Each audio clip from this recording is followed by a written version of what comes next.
food pyramid are unchanged from the previous version, including a recommended daily intake of 24 ounces of lunch meat straight from the bag and 5 to 7 weekly finger scoops of Erica's peanut butter. Remember to limit your intake of sugar and sweets from half-open containers, especially if they're Jessica's, because she'll definitely notice.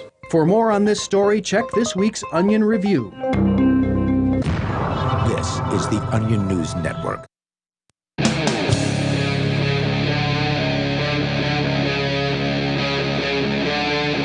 Free Talk Live.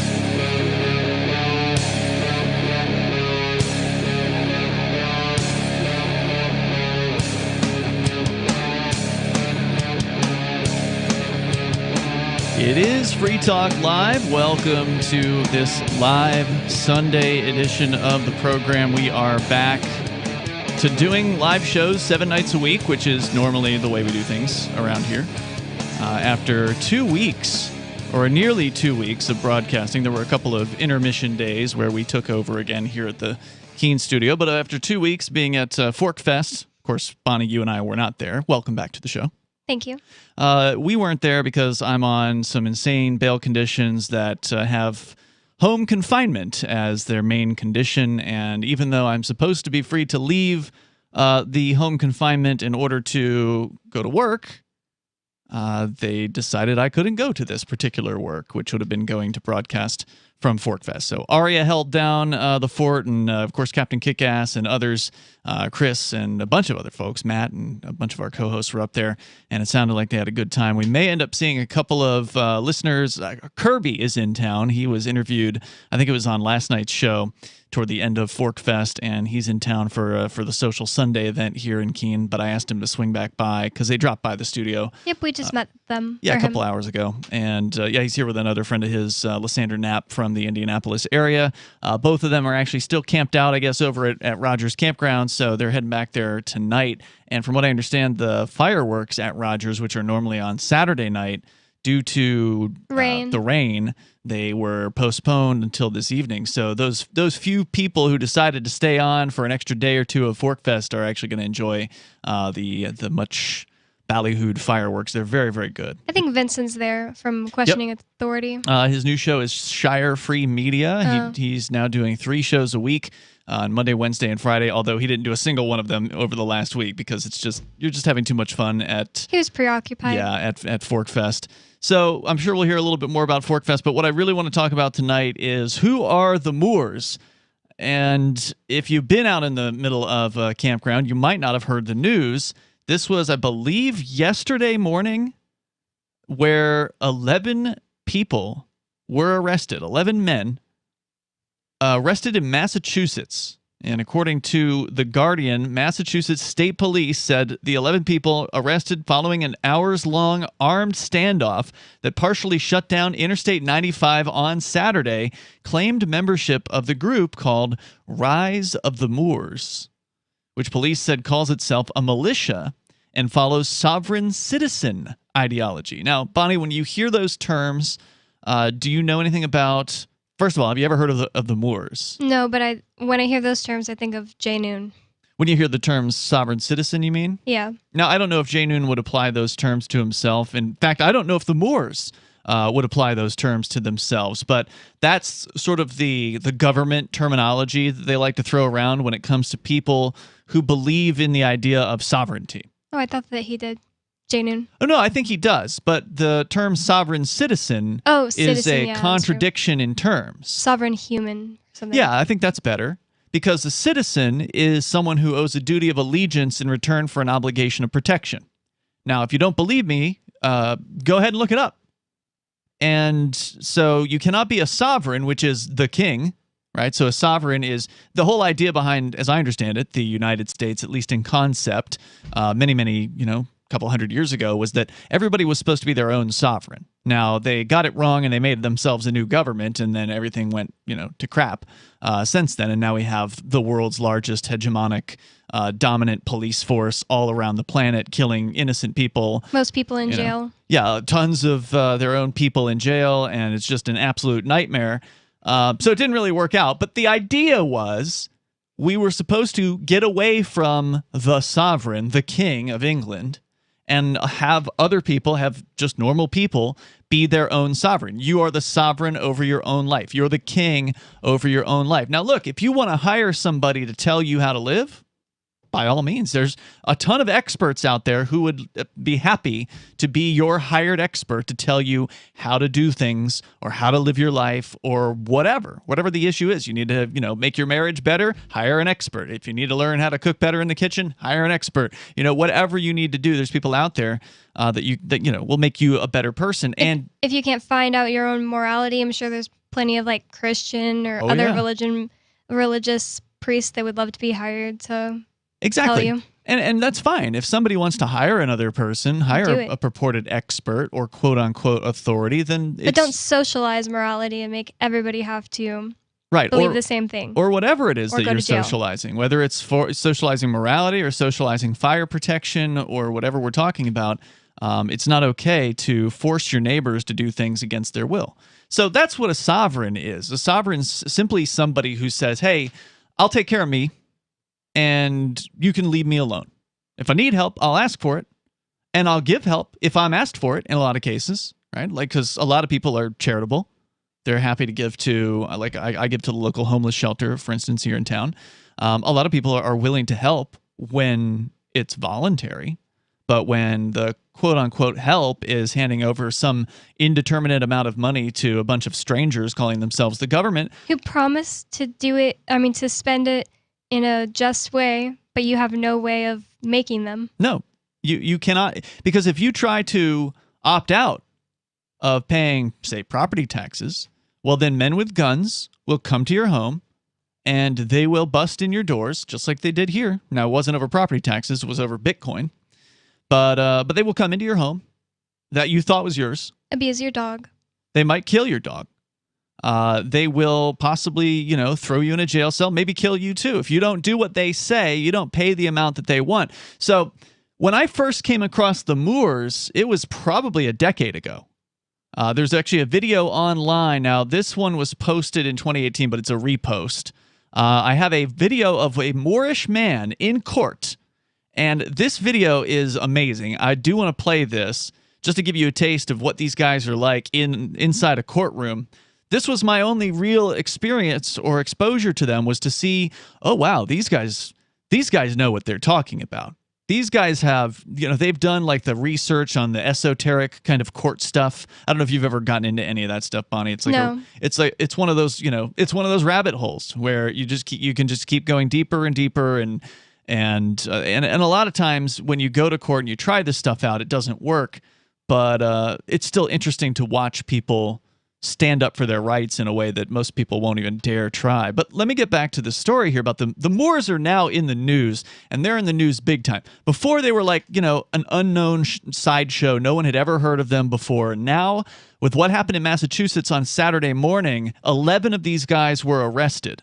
And police say the group claims to adhere to the Moorish sovereign ideology. The Southern Poverty Law Center, which monitors so-called extremist groups in the U.S., says the Moorish sovereign citizen movement is a collection of independent organizations and individuals that emerged in the 1990s as an offshoot of the anti-government sovereign citizens movement. I thought Facebook monitored extremist groups. Oh, they're just one group that's monitoring. The Southern Poverty Law Center has been around for decades. One of the people arrested in Massachusetts was a male juvenile, and two others have refused to give their names.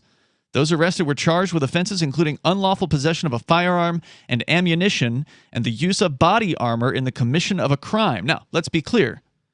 These guys weren't committing an actual crime. With a victim. Right. They weren't kidnapping somebody. They weren't robbing a place. They weren't, holding anybody for ransom or what. Like there was no victim. No, there was no victim in this case. They were on the side of the road. They were refueling, apparently. And the police just stopped.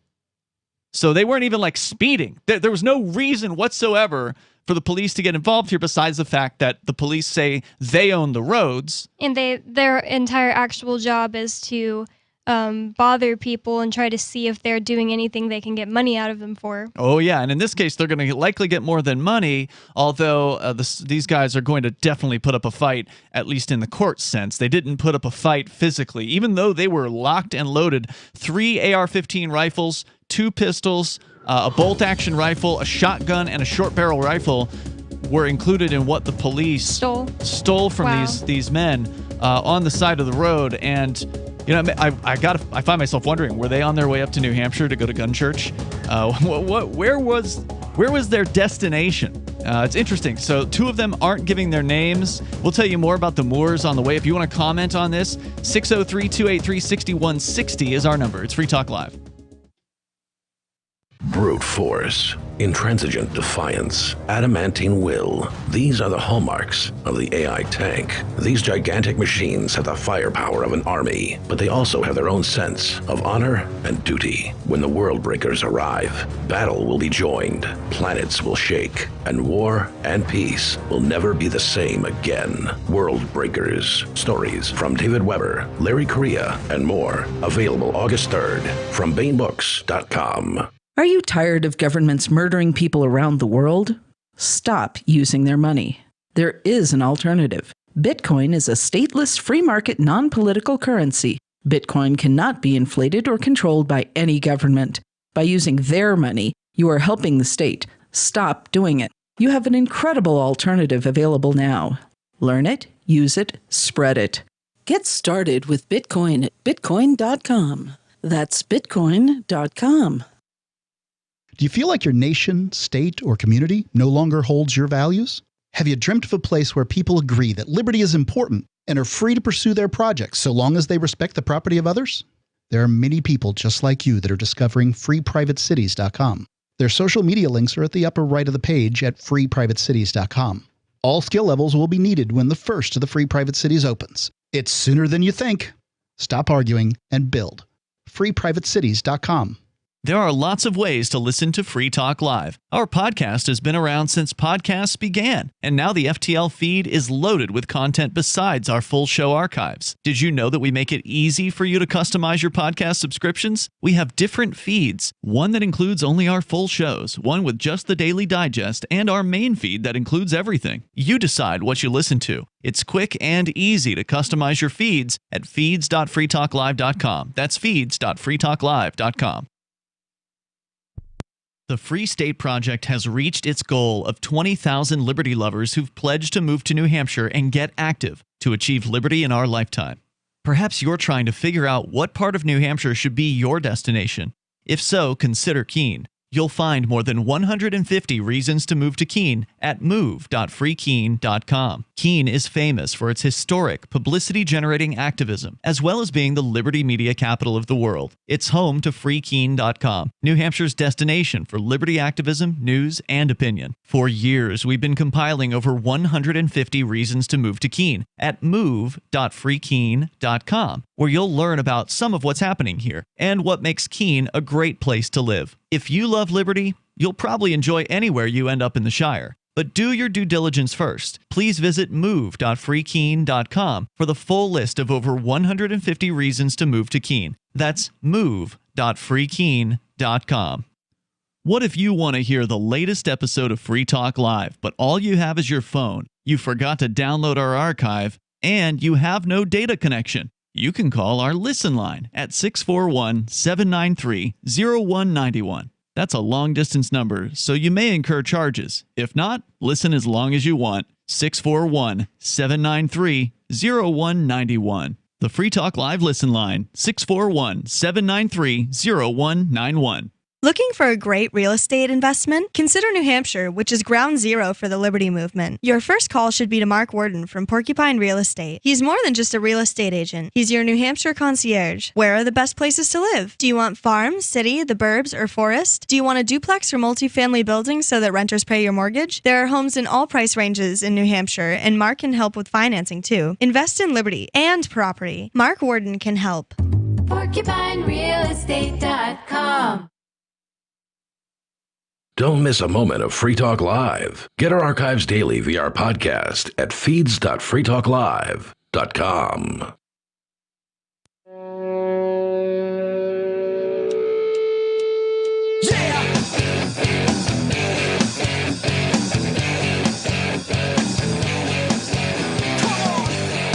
Yep, it's Free Talk Live, and we're here on this live Sunday episode of the program. The phones are open. You don't have to call in about the Moors, but I think they're a fascinating group. The number here is 603-283-6160, and it's a shame that our friend Nobody isn't out of jail right now. And, he's actually apparently he's in solitary confinement, which means he's locked up for 23 hours a day. And so, therefore, he probably has no access. I mean, when you're in jail, you generally don't know what the news is at all. But if you happen to be, if you're in an open cell block or something and there's a TV on and they happen to have the news on, or maybe one of the guys in the cell block he's got a subscription to the newspaper or something like that, then you can get a little bit of mainstream media news. If you're getting the mainstream news, you're probably hearing about the Moors. These guys, or maybe it's a New England thing, but it's all over up here at least, and I suspect it's all over nationwide because these guys are, they're worth talking about. They believe in sovereignty. Now, of course, the media loves to just slather people with the term sovereign citizen. Now, I suspect the Moors are smart enough to not use that terminology. These guys are well educated. I've got video of the Moors in a courtroom that I will show you and share with you. Well, you can't see it, but you'll be able to hear. It's really all about what you're hearing and how they handled this judge back in 2009. So that's coming up when we get the chance. With you in the studio tonight, it's Ian. And Bonnie. And don't forget to visit Bitcoin.com. That is where you can go to learn about cryptocurrency, because if you love sovereignty, and we are broadcasting here on Independence Day, which the whole idea of sovereignty is... It's secession. Secession is definitely the foundation of the country, right? Like that's what ultimately people are celebrating, whether they realize it or not. On Independence Day, you're celebrating the secession of the United States, of the 13 original colonies, from the king in England. That's what you're celebrating, and it's high time that it happened again. Now, if we had one of the Moors on with us, I would definitely want to know how they feel about secession. And I don't know if there's a good website to go to learn more about the Moors. It's one of those things that I've heard of these guys before this weekend. I never have. Yeah, like I said, they're obscure as hell. Now, I want to get into more about them and what they believe, or allegedly what they believe. I, of course, have the hit, what is likely going to be a hit piece written by the Southern Poverty Law Center. So what do the pro-government Southern Poverty Law Center people have to say about them? I've got that. They're the pro-government extremist group. Exactly. And these guys are individual people. These are sovereign individuals, and they weren't even pulled over. According to the state troopers in Massachusetts, what happened Saturday morning when police arrested 11 people, they recovered a bunch of guns, including AR-15 rifles, pistols, bolt-action rifle, shotgun, and short-barreled rifle. The standoff, as it was described, began early Saturday when a trooper stopped to offer assistance to vehicles on the side of the highway in the town of Wakefield, Massachusetts. Police later said the group was refueling. Now that's interesting, isn't it? They must have had their own fuel, right? Because they were on the side of the highway at the time. So these guys didn't just, we're running out of gas, we need to go to the gas station and fuel up. They had pulled over to the side of the road to refuel. Now, unfortunately, that was a mistake, because when you're on the government roads, they act like they own those things. And so when the police see somebody on the side of a highway, they have a tendency to investigate what's going on. It's like whenever like somebody's telling a story as when they were a teenager and they went into the park to get high. I'm like, no, don't go to the park. Yeah, that's the only time I ever ran from cops. From the police. Yeah. Because out of the park. It's their territory. Yeah. So they, on their, routes that they go around, one of their paths takes them through the public parks. That's just where they patrol. And of course, the police patrol the highways. So honestly, these guys probably would have been better off just going to a gas station. They would have been less conspicuous had they just gone to a gas station. Now, yeah, they apparently were allegedly, dressed up. They were in military fatigues, according to the story here at What exactly The are Guardian. fatigues? Camo. Oh. Generally camo. I think it can also be... Because they had armored breastplates, right? Or whatever. It does mention something about some body armor here as well, yeah.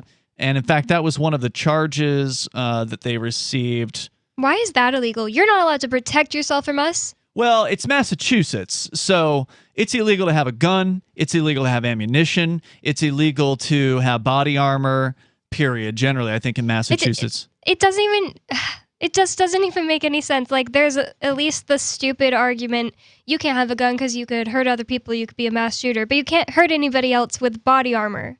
That's correct. But they want to dissuade. I think if they were answering the question, they would say, well, if you've got body armor on, you're probably trying to rob a bank or something like that. And so therefore, you shouldn't be killed for robbing a bank either. So. Well, but that said, that's just an excuse. Anyone should be able to buy body armor and wear it because, hey, look, there's some pretty dangerous neighborhoods. There's some pretty dangerous cops. That too.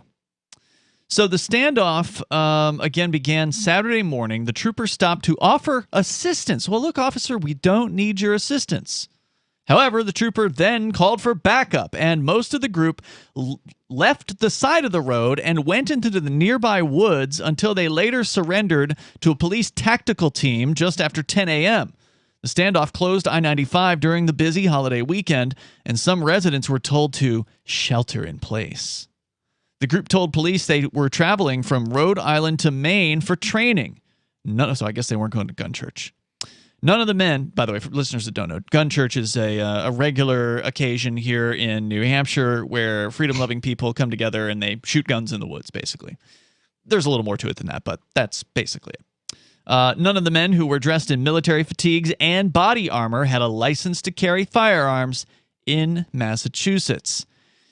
Now, from what I understand, and I'm not an expert on this, and maybe somebody out there who's like a gun expert can call in on this, as I understand it, there's some sort of federal rule that says that if the gun is legal in the state from which you're driving and in the state in which your destination is, if you're crossing through a state like Massachusetts or New York where guns are highly illegal, as long as the gun is like in your trunk, locked in a box or a safe or something like that, then I think that you can legally pass through that state. I don't know if you're allowed to stop, however.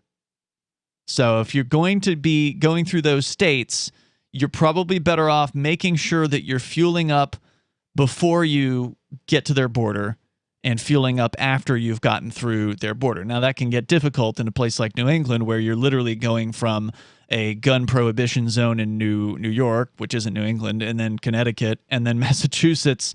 So, I don't know what the best solution is there, but I would say... Maybe that's what they're trying to do, just not go in a public place and quickly refuel on the side of the road. Yeah, that's the problem, though. You'd have been better off refueling anywhere else besides the side of the highway. I mean, even if you have your own fuel and you don't want to show up at a gas station, man, pull into Walmart's parking lot or somewhere else. Go off to some side road that's off of another road and do it there. Don't do it on the side of the highway. But we got more about what happened with the Moors. They're in the news, and you can talk about it as well on Free Talk Live. Carl Watner, longtime proponent of a voluntary society, died last December. You may have seen his articles published on his website, voluntarist.com, in his newsletter, The Voluntarist, the Mises Institute, or elsewhere over the last 40 years. His newest book, I Must Speak Out, Volume 2, The Best of the Voluntarist, is now available via Liberty Under Attack Publications. This 430-page second volume spans the years of 2000 through 2020 and includes articles by Carl Watner, Hans Hermann Hoppe, Carl Hess, Benjamin Tucker, George H. Smith, Lysander Spooner, Pete Eyre, Joyce Brand, and many others. I Must Speak Out is for the newly initiated, the veteran voluntarist, or anywhere in between. Buy the book now at libertyunderattack.com/voluntarist. For more great content on building a voluntary society and for Carl's extensive archives, check out voluntarist.com. This is Michael Dean from the Freedom Fiends. I've run websites since 1996 and have used over a dozen web hosts in that time. AgristHosting.com is the only one that hasn't broken my heart. Agrist Hosting's uptime and service is stellar, and their DDoS mitigation is the best I've seen. That's important because if you tell the truth in this world, you'll ruffle feathers. And some people will try dirty tricks to silence your voice. No matter what the haters hit us with, Agorist Hosting keeps our websites online. If you have a mission-critical commercial presence or a world-changing activism site, you cannot tolerate any skullduggery. So go with agoristhosting.com. Have a WordPress or blog site, but you're not satisfied with performance or uptime? Or just want raw hosting? Want to pay with Bitcoin? Agorist Hosting specializes in high-performance hosting with personalized service. Go to agoristhosting.com and click on the button that says Get Hosted. That's agoristhosting.com. So you've signed the Shire Society Declaration and are planning your move to New Hampshire to be around more liberty-oriented people. Next, sign up for the Shire Society Forum at forum.shiresociety.com. There are a bunch of people there who are already in the Shire, and they want to meet you. If you're already in the Shire physically, you should also come by the forums. Remember, not everyone uses Facebook. New people are signing up for the Shire Society Forum every month, so drop in and say hello at forum.shiresociety.com. Tired of cancel culture? Sick of mega tech corporations holding an axe over your head? Join the LRN.FM Matrix chat server. It's self-hosted, so no one else can tell us what to do or say. Don't like the existing channels? You can make your own. You can even connect into some of our channels from other Matrix servers. It's federated. For the full LRN.FM Matrix experience, though, you should join our server via the step-by-step instructions at chat.lrn.fm. chat.lrn.fm. We have some good news. The indictments against Ross Ulbricht in the District of Maryland were dismissed with prejudice, meaning they can never be refiled. This is especially good because those indictments contain the only charge ever made that Ross engaged in murder for hire. This was a serious allegation that Ross Ulbricht denies. It was never prosecuted or ruled on by a jury, but was trumpeted by the federal government and the media as if it were proven fact. The Maryland court held these indictments for almost 5 years, poisoning Ross's case and leaving him under a cloud of unproven allegations. As explained in Ross's appeal to the Supreme Court, the fact that the judge used these allegations to give Ross a draconian sentence of double life without parole violated his Sixth Amendment right to a jury trial. Judges are required to issue sentences based on convictions decided by a jury, not unproven allegations never even charged at trial. Although this is a positive development, the dropped indictment will not set Ross free. Now, a presidential pardon is Ross's only hope of freedom. Sign the petition at freeross.org. freeross.org. We're still not sure why you'd want to watch, but our video feed is streaming nightly for free at cam.freetalklive.com.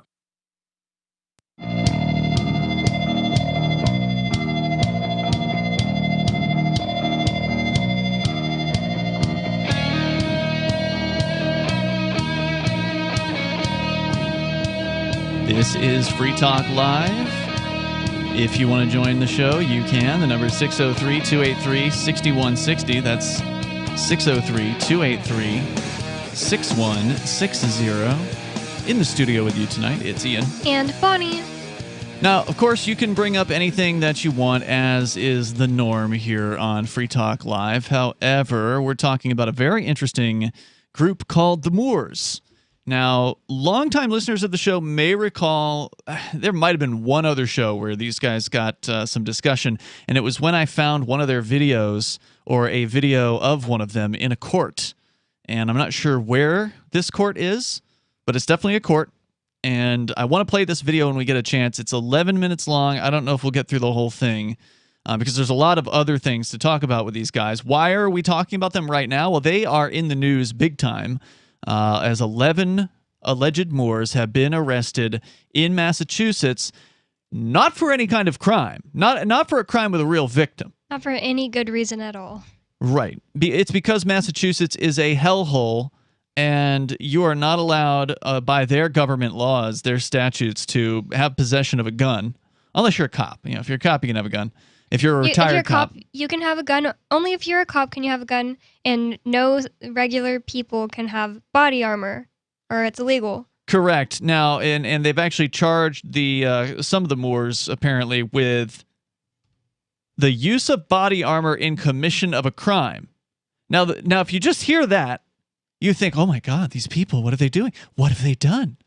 No, what they mean by that, when they say the use of body armor in the commission of a crime, what they mean is we've charged you with possession of a gun, therefore that's a crime.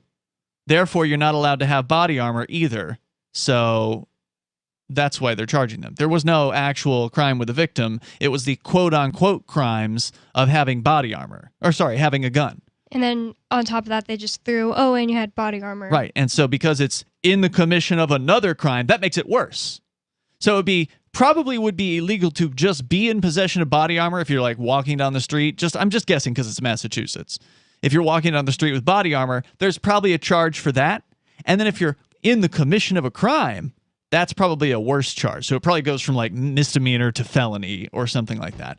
Because that's Massachusetts. That's just the way they... Our co-host, Nobody, was arrested in Massachusetts for the possession of a gun. Oh, really? I didn't know that. This was years ago. Now, he had, I think it was like a .357 revolver. So this was actually before he was charged with a felony for selling cannabis here in New Hampshire, because now he can't carry a gun at all.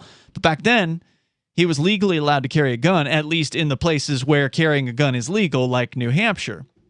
And the Moors, in this particular case, were not from Massachusetts. They were trying to pass through Massachusetts. One of the members according to TheGuardian.com, they were attempting to travel from Rhode Island to Maine for training. And during the standoff, one member of the group said on a social media account for Rise of the Moors that they are not anti-government or anti-police. The website for the group says that they are Moorish Americans dedicated to educating new Moors and influencing our elders. And I'm actually pleased to find out that these guys really do have a website, which I remember when I looked for them years ago, I couldn't find much at all about the Moors. They mean about influencing their elders. What does that mean? Well, it suggests that these are younger men. I'm just guessing based on what they're saying. And we can talk about what the Moors website says, because I've pulled it up here. It's riseofthemoors.org. You almost never hear that, though. It's usually influencing like the younger generation, Mark Pickavage, a senior research fellow for the Anti-Defamation League Center on Extremism, said sovereign citizens are rarely involved in paramilitary activity. This particular group, Rise of the Moors, is actually interested in that, so that makes them unusual for groups within this movement, said Pickavage.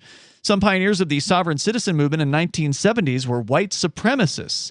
The vast majority of Moorish sovereign citizens are African Americans, said Pickavage. And again, I just want to caution, this is what these so-called experts on,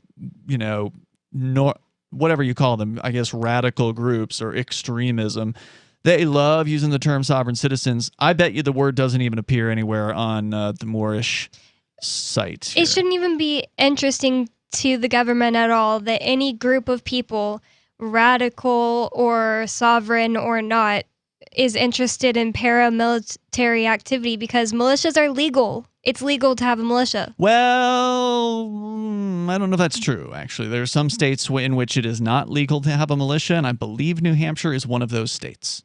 Wow. I thought it's in the Constitution. I don't think that it is. Oh.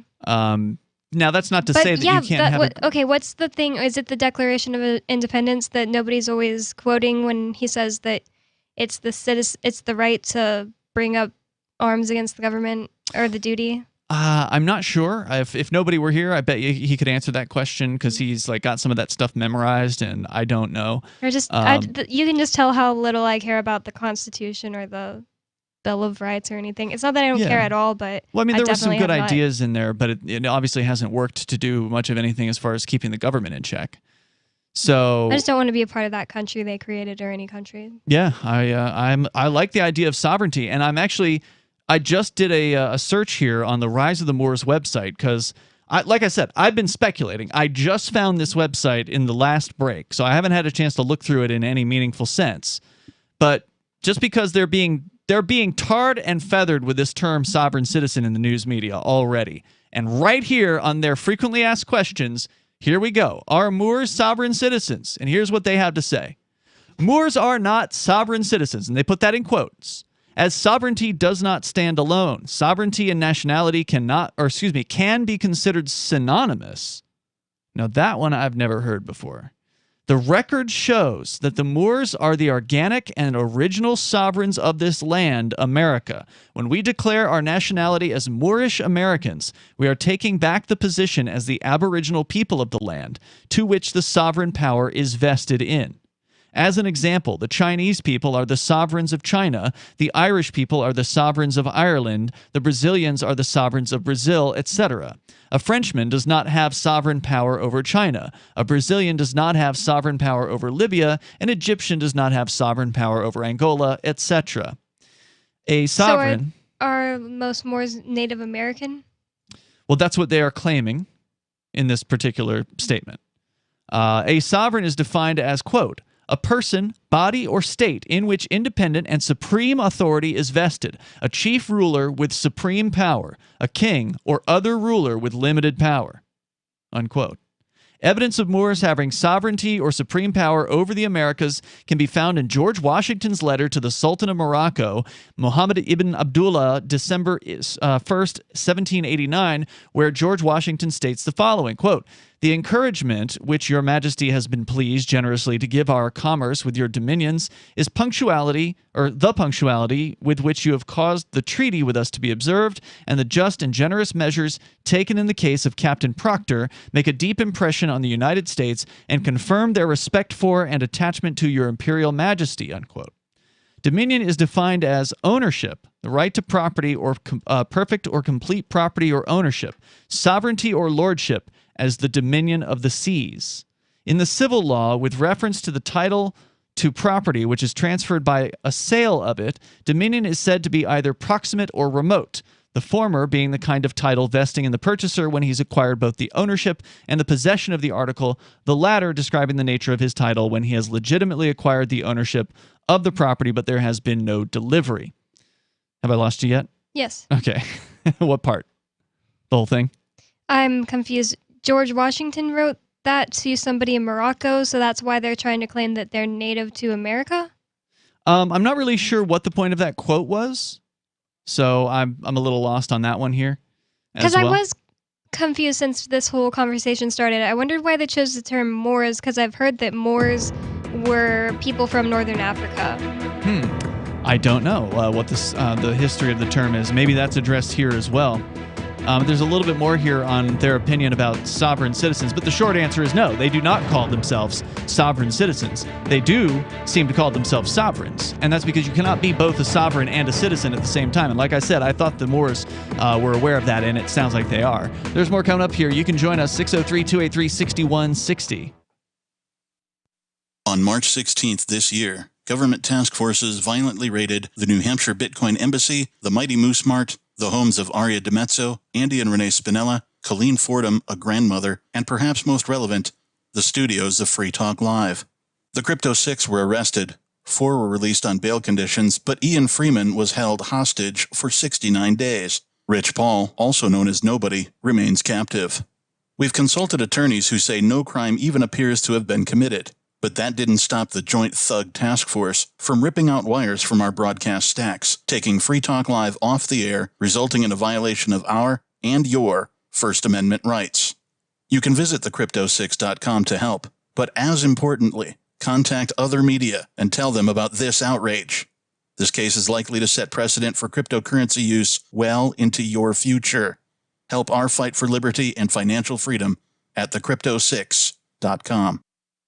The new 4th edition of Healing Our World, The Compassion of Libertarianism, will take your understanding of liberty to a deeper level and has over 1,300 updated references, new cartoons, and a foreword by Dr. Ron Paul. With discounts for multiple book purchases, the 4th edition of Healing Our World is a great gift for the liberals, pragmatists, environmentalists, and Christians in your life who think libertarianism is cold-hearted. Get yours today at healing.freetalklive.com and use promo code FTL for a $5 discount. Some of you asked, and now we've delivered. LRN.FM's live Keene, New Hampshire studio shows are now streamed in HD on Twitch. Visit our channel at twitch.lrn.fm and give it a follow. If you have Amazon Prime, you get 1 free subscription on Twitch. If you use it on our channel, Twitch will give LRN.FM a monthly piece of your Prime subscription cost. So please watch, follow, share, and subscribe to twitch.lrn.fm. That's twitch.lrn.fm.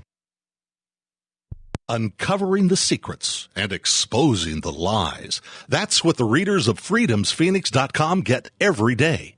freedomsphoenix.com, constantly providing the information, the real news about government policies, and the real relationship we all have with the coercive government. The real condition of the economy, innovations in technology, breakthroughs in energy, health, and computer science. Learn the truth well before it's admitted to in the lamestream media. The corporate media, nothing more than distributors of government propaganda, but now there's an alternative. freedomsphoenix.com. Constant news updates on the issues that affect your life in the most important ways. With liberty and property under constant attack, freedomsphoenix.com provides the understanding behind the propaganda, and it encourages the participation of its readers. Go to freedomsphoenix.com. That's freedoms with an S, phoenix.com. freedomsphoenix.com. The revolution between the ears has already happened. If you want to know the latest about Free Talk Live before we go on the air, all you need to decide is how you want it delivered. It's your choice. Visit news.freetalklive.com to receive our usually weekly news updates by email. Plus, we have a Twitter account at twitter.freetalklive.com, and you can follow us on the decentralized Mastodon platform at toot.freetalklive.com. So please follow us at toot.freetalklive.com and sign up for our emails at news.freetalklive.com. Are you a cryptocurrency advocate? The Crypto Tip is the ideal outreach tool to help new people discover cryptocurrency. It's a printable business card-sized tip that you can give to service providers, preferably in addition to a good cash tip. When the server scans the QR code, it'll bring up an explanation of cryptocurrency, how to install a wallet, and allow them to claim the tip. If they don't claim the crypto, you get your tip refunded to you after a time period you specify. Plus, if they do claim the tip, you get an email alert. Create as many tips as you want at cryptotip.org. That's cryptotip.org. Yep, we still do email. Drop your email address in the entry box at freetalklive.com, and you'll be kept in the loop with Free Talk Live.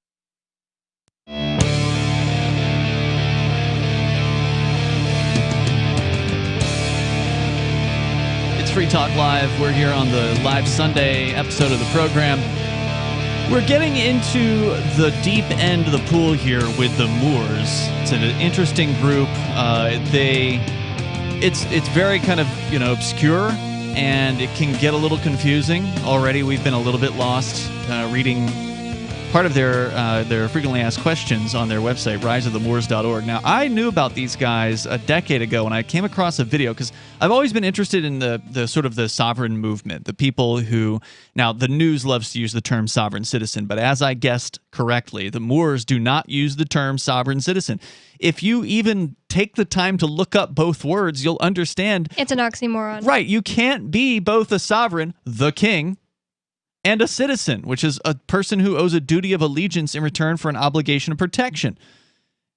It's not possible. So just forget that whole concept. If you like the idea of sovereignty, then go ahead and be a sovereign, or at least assert that you're a sovereign, because that's how you have to start. Of course, the government gang will completely ignore what you have to say. That's why Captain calls himself Captain. Indeed. And they'll ignore what you have to say, and they'll put you in a prison cell if they don't like what you're doing. And that's where 11 of the Moors are right now. That's what brought them into the news, actually. The Rise of the Moors is this group. They've got a website. It's riseofthemoors.org. It's Ian and Bonnie in the studio here tonight. And Bonnie, it's your first time hearing about these guys. Yes. But you had said to me off the air, I think it was, that you've heard the term Moors in relation to Northern Africa? Yeah, I thought it was like an ancient like civilization or group that lived in Northern Africa, and they're talking about Morocco, so I was like, oh, so it is related somehow. Yeah, and you might be right here. In fact, the final paragraph of this frequently asked question about are the Moors sovereign citizens gets into a little bit more of a deeper theory about that. Yeah, because I think that, weren't they attacked with the Crusades? Who? The Moors. I don't know. That's a great question. I'm terrible at history, so I'm like the last person that should ever be asked any questions about it. But if you know the answer to Bonnie's question, you can call in. Our number is 603-283-6160. In fact, we do have a call on the line. Let's go to the phones where we have Robert on the line in South Carolina listening to WTMA. Go ahead, Robert. Yes, sir.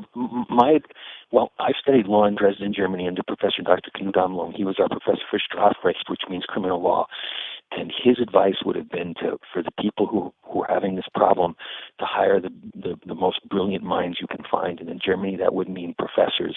Find the top professors, and they will help you, because when you have these kinds of difficulties for professors, I mean, people who are very respected in Germany, that would why would you think that professors would help a group of sovereigns? Generally, people that work at government colleges tend to love the government and back the central state. And these guys, these Moors, are sovereigns. They are people who want to be free from this government rule. Because they're brilliant people, and they understand these situations, and they see right through them. No, they really. I don't think they would understand this at all. Yes, they're amazing people. These brilliant guys in Germany are amazing. I've never heard of anybody hiring a professor for their, lawsuit anyway. You're saying you think these guys should hire college professors to represent them in court? Is that what you're saying? No, I'm saying in Germany that would be the case. I don't know who in America would fill that same role. Yeah, these guys don't need help. Okay? You don't know anything about the Moors. I haven't even played any of this court audio yet. These guys know what to do in court. They know how to handle themselves. These are not the type of people that need to hire an attorney. I would say that the dumbest people in America are probably teachers. Yeah, they certainly would not want to hire an American teacher. So, thanks but no thanks on that suggestion. That was mean. I'm sorry. I don't really think that, but I would not say that professors in America are like the geniuses among us. No, I mean, the old saying is that those who can do and those who can't teach. Sorry, Robert. I feel like I keep talking over you. No, that's fine. I just don't know who fills that same role here in America. But if the top people in America really are the law professors in Germany, and the second rung or rank would be the CEOs, like Daimler. That would be Germany's largest industrial company. Okay. Well, that has no, I guess, relation whatsoever to what's going on here. I just think it's weird to be grouping people's intelligence by their career. That's instead just of really individually. Weird. Yeah. Instead of looking at the individual and what they've accomplished in their life. Thanks for the call. I don't even know what you would consider nobody, but he's one of the smarter people I know. He's a coder. Maybe just ask a bunch of computer geeks. Computer programmers. No, I'm just kidding. No, I'm telling you, when I play this guy in court, I've got, like I said, a video from 2009 with one of these Moors in court, and he'll blow you away. I mean, he's really well educated, and I suspect these guys that were arrested this weekend are probably as good as this guy from 2009. We'll get to him in just a moment here. But here's the last paragraph. Remember, the question on their frequently asked questions that I was reading is, are the Moors sovereign citizens? And again, this is from their website, riseofthemoors.org. This is the group that was arrested, or at least some of the group was arrested in Massachusetts. So this is their website. So this gets in a little bit deeper here and goes into a little bit of history. It's the final paragraph. It says, when doing more research on the subject matter in the preamble of the treaty with Morocco and the United States, it is declared that the founding fathers were in fact not the founders of anything, but were ministers, plenipotentiary, granted permission from the Sultan of Morocco to negotiate the treaty on behalf of the various Europeans doing business here in North America. Morocco, the extreme west. So they believed that this was, or at least my understanding from this, is that North America is the western portion of Morocco. It could be. Article 6, I could believe it. Article 6 of the same treaty will show you that we were in fact the superior power in the negotiations. Article 10 will give you insight into the reason why the Star-Spangled Banner. Article 14 and 23... Why the Star-Spangled Banner? What does that mean? I don't know. You have to look at Article 10 of the treaty, which I'm not sure which treaty. Treaty with Morocco. We should look into this later. States. Article 10 or Article 14 and 23 will reveal to you that Morocco was the first country to recognize the United States as an independent quasi-nation. Article 16 will reveal that Mexico is ipso facto part and parcel of the Moroccan Empire, hence the Marine Corps hymn from the halls of Montezuma to the shores of Tripoli. Article 17 shows the influence of our power made an impact on Article 1, Section 10, Clause 1 of the American Constitution, and more contemporary, Article 20, Clause 2 of the United Nations Declaration of Human Rights. Article 20 reveals the root behind Article 3 of the American Constitution of 1791, diversity of citizenship, and Article 11 of the Treaty of Tripoli will reveal that, contrary to popular belief, and they spell belief with the L-I-E capitalized, because it's a lie, that the United States is not a Christian country. So contrary to popular belief, they say the United States is not a Christian country. It's interesting. What is it supposed to be then? I don't know. They don't say that.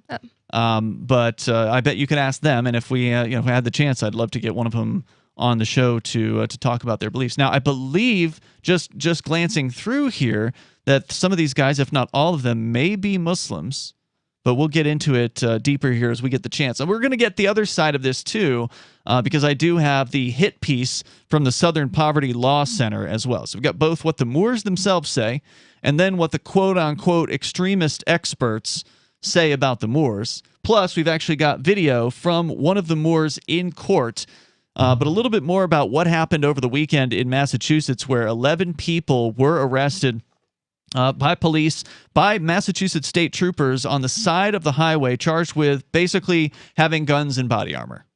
They didn't hurt anybody.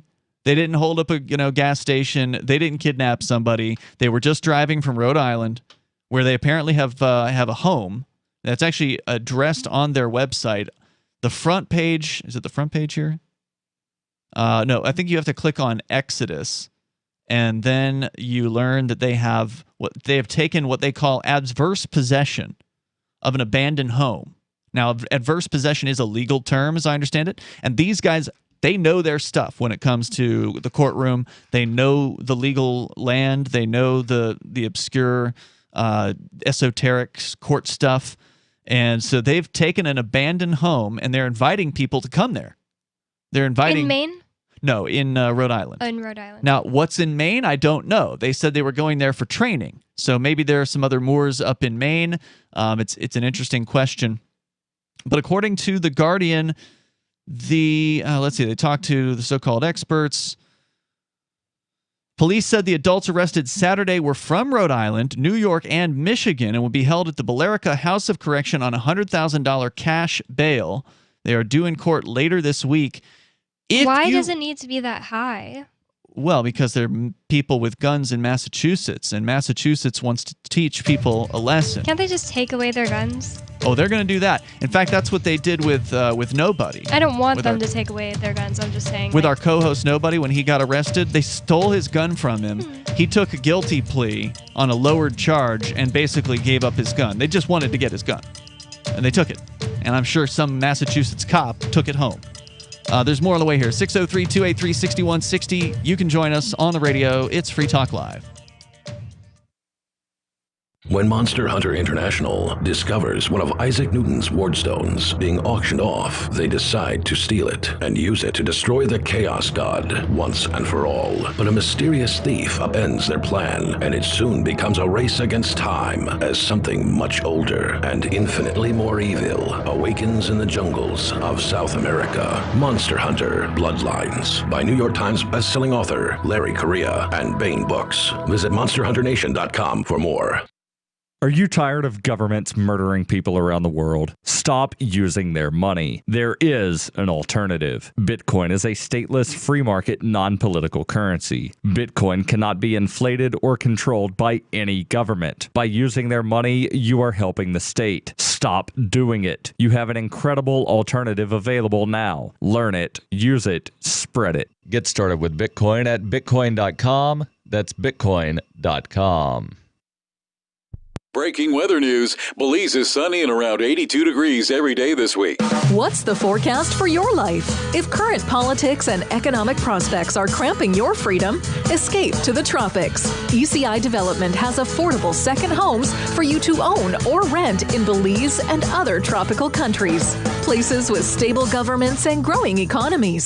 Secure your freedom now.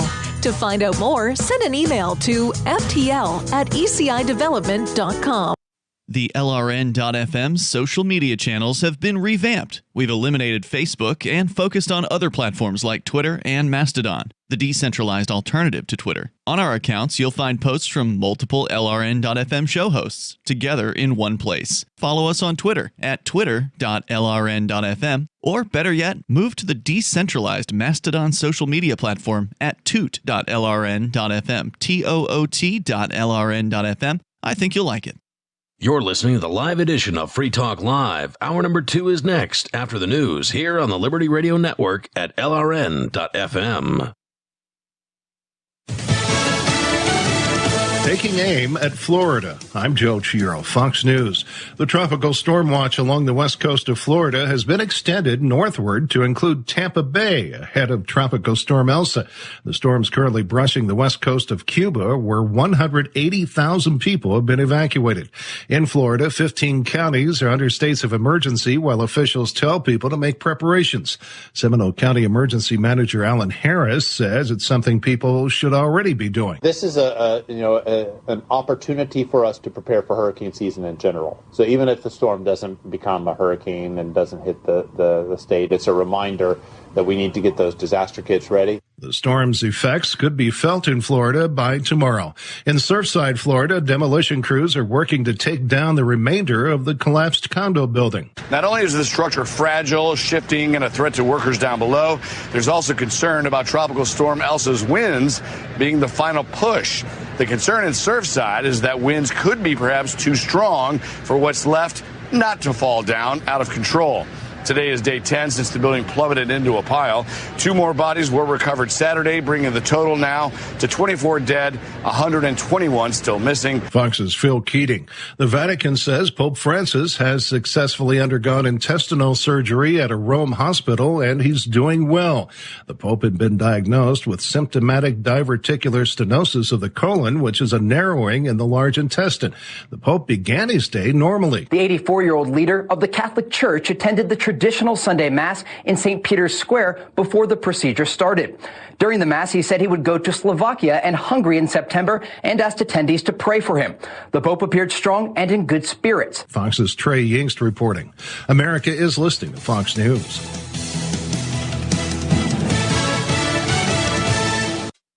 Don't put off creating or setting up a will or trust because you think it's complex and expensive. With trustandwill.com, it's simple, convenient, and secure. For as little as $39, you can nominate guardians for your children, determine who gets your stuff, and plan for future medical care all online. Trust and Will is the most trusted name in online estate planning, having helped hundreds of thousands of people protect their families, assets, and legacy. Don't put this off any longer. Get 10% off plus free shipping at trustandwill.com/Fox.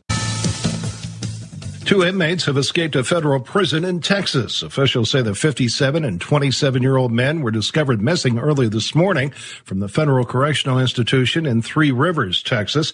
Both were convicted on drug charges. China continues to flex its space muscle. 2 Chinese astronauts making their first spacewalk outside China's new orbital space station. The 2 spending nearly 7 hours outside the station, setting up cameras and other equipment using a 50-foot-long robotic arm, while a third crew member stayed inside. The astronauts arriving back on June 17th for a 3-month mission, coming as China's ruling Communist Party celebrates the 100th anniversary of its founding. China's space agency planning at least 11 more launches through the end of next year, adding 2 more modules to the 70-ton station. Paul Stevens, Fox News. Hundreds of Palestinians gathered in the occupied West Bank city of Ramallah on Saturday to demonstrate against President Mahmoud Abbas, hoping to inject new momentum into a protest movement sparked by the death of an outspoken critic in the custody of security forces. Palestinian security forces and groups of men in plain clothes violently dispersed a similar protest a week ago.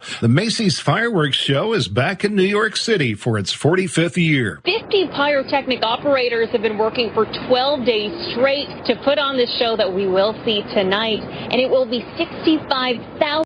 Why did you move to the Shire? I moved here to the Shire because there's other people around who take liberty just as seriously as I do. I moved to the Shire because I saw videos of people challenging authority and thought that I could get support myself. It called to me, like, do this, right now. I wanted to be around people like me who got it, and once I got here, I knew there was nowhere else that I wanted to be. I've always wanted to change the world, so I moved to the Shire to join people who were actually working towards doing the same thing. The people here are awesome, loving, and positive. It was for the adventure and for the feeling of something important is happening here, and I just wanted to come to sort of be part of that. Visit ShireSociety.com to read and sign the Shire Society Declaration and learn the reasons why, if you love liberty, you should immigrate to the Shire. Plus, connect with others via the forum at ShireSociety.com. That's ShireSociety.com. A new report from the National Center for Education shows that an alarming 10% of U.S. high school students graduate without basic object permanence skills. According to the study, a growing number of American seniors are lagging behind their international counterparts when it comes to the crucial knowledge that things don't just disappear if you're not looking at them. Because it exists even if your eyes can't see it. Am I making sense? No. U.S. high schoolers have dropped to 17th in science, 25th in math, and a troubling 180th place in the basic cognitive awareness most humans develop as toddlers. Secretary of Education Arnie Duncan is asking Congress to fund increased after-school disguise and reveal programs. It's time to get the kids excited to learn the most obvious mental concepts that make us capable of functioning. Yeah, I mean, I'd like to do better. It's just I don't know how I'm supposed to learn anything if I don't even have a teacher. I'm still here, Vanessa.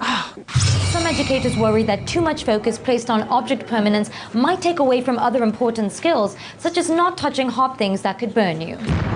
This is the Onion News Network.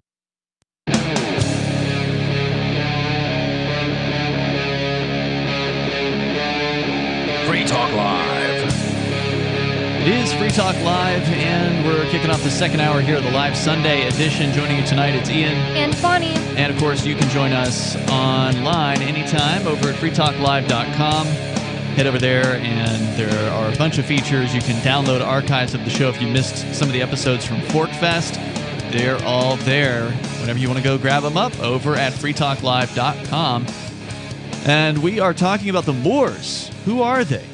Well, apparently they are a Islamic group, as you can dig into their website. This is, I'm sure not all of the Moors are part of this organization. This is riseofthemoors.org. This is the website we're on because the 11 of these folks have been arrested in Massachusetts as they were traveling through Massachusetts from Rhode Island to Maine in order to go to what they said was a training.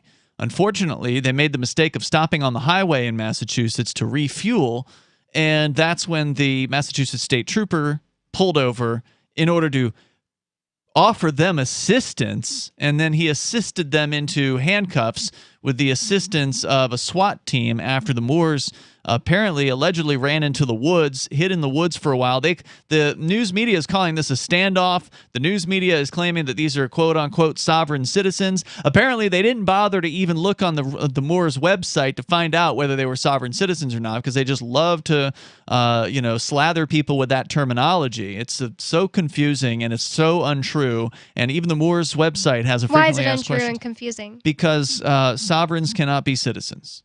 Yep, it's an oxymoron. Yeah, just go and look up the definition if you don't believe me. Now, we actually have Jerome on the line here. We can get into more of the Moors. Plus, I've got video of a Moor in court, which is just absolutely fascinating stuff. We'll play some of that for you coming up here. But, Jerome, have you been following this case? I know you were calling about a different reason, but I'm just curious if you heard about the Moors. I saw it yesterday on the news. I said, yeah, they were looking for trouble. Hey, they weren't exactly out. They were trying to go. Wait. They were trying to refuel on the side of the road. Yeah, with all those guns and all that, right? They they had the guns because they were going to a training seminar something like that. Probably going to the shooting range. Training, all right. Yeah. Going to probably use some people for the shooting range too, huh? So wait a minute. Are you familiar? Had you ever heard of the Moors before yesterday?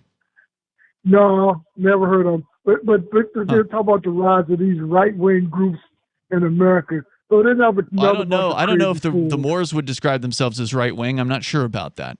Oh, you can be black and be a Republican. I guess no doubt. I don't know if these are Republicans, though. You can be black and be a Republican. I think these are sovereigns. I think these are individuals who... Don't you hear about Herman Cain? He was a black Republican, right?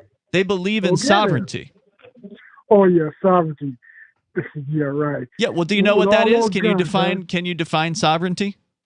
They're out looking for trouble, man. There ain't no doubt about that. Well, look, I mean, there's no doubt that driving through Massachusetts with a bunch of guns in your car and then pulling over on the side of the highway is likely to attract trouble, but I don't think that was their intention. I think the cops were looking for trouble in this situation. Yeah, that much is true. Oh, the cops were looking for trouble. Oh, yeah, right. By the way, I want to hold that thought, Jerome. I want to welcome a special guest co-host here, Kirby. Grab that microphone, pull it close to you there. Say hello. Oh, I should turn you on. Let's try turning you on first. There, now you're on. Good evening. How are you? Hey, Kirby. You're on with Jerome. I think you've heard of Jerome. Probably heard him call in the show before. Yeah, I think I have. So, what's up, brother? Not a thing. How you doing, homie? Brother from another mother. What's up, brother? Another day in the belly of the beast. All right, Jerome, what were you calling about? I sidetracked you. I asked you about the Moors. That wasn't the reason you were calling the show. So what was your... You're not getting me to agree with a bunch of crazy gun-toting fools on the side of a highway. Sorry. Anyway, no, I saw another story about the Vatican, about these, like they arrested 10 people for like embezzling all this money from the Vatican and buying a building for like $400 million. I didn't know they could do that. Embezzlement in the Vatican? That's a shock. Right. Hey, but no, I'm sure it's just the tip of the iceberg as far as the Vatican is. $400 million. You better believe it's the tip of the iceberg. Yeah. I wonder what the Pope, and he just came out of surgery. I wonder what he has to say about all of that. I suspect he won't be commenting on it. No, I was going to tell you about the thing where I was involved with. I never celebrate holidays. You know, like, hey, July the 4th. I never celebrate that stuff, man. We got too much stuff. We have too much history we don't even talk about, man. Nasty, dirty, hatred, all kinds of stuff. I never celebrate birthdays. I never celebrate anything, man. Really? There's nothing. No, there's nothing to you that is worth celebrating. I've never look. I'm about to turn 65 in August, and I'm getting stuff. 65 or 55? No, 65. 65. Wow, I never would have guessed. You don't sound very old. You're always energetic when you call into the show. I would have guessed you were like in your It's my early 40s. vibe, man. It's my vibe. It's my vibe. Yeah, no doubt. That's the way I vibe. I vibe young. But anyway. Did you never go to somebody's birthday party, or you never celebrated anything? Look, I've never had a birthday party. I can't look. I probably haven't ever gotten a birthday present from anyone at any time, ever. But I managed to survive that, man. Okay, I managed to survive that because I said, "Hey, you got to go on living, man. You can't worry about crap like that." Well, hey, man, I get being busy. I totally understand. Like, I'm kind of the same way, honestly, Jerome. I don't tell anybody about my birthday. If you know when it is, okay, I appreciate you saying something nice if you happen to know and happen to remember. But I don't have any kind of, like, social media profile that announces when my birthday is, so I get all these birthday wishes. So I'm kind of the same way. When I think about not having birthday presents and parties and stuff, I said, "Oh, Jerome, go cry me a river." Okay. Anyway. But I don't know about having no celebrations, Jerome. I mean, Kirby just got back from the Fork Fest, which is the camping festival. Actually, he's got a campsite still up there, and you're going back tonight. Yep. But he just got back from Fork Fest, which is kind of a celebration of freedom. And is there anything wrong with that? Do you think? Is there anybody getting naked up there?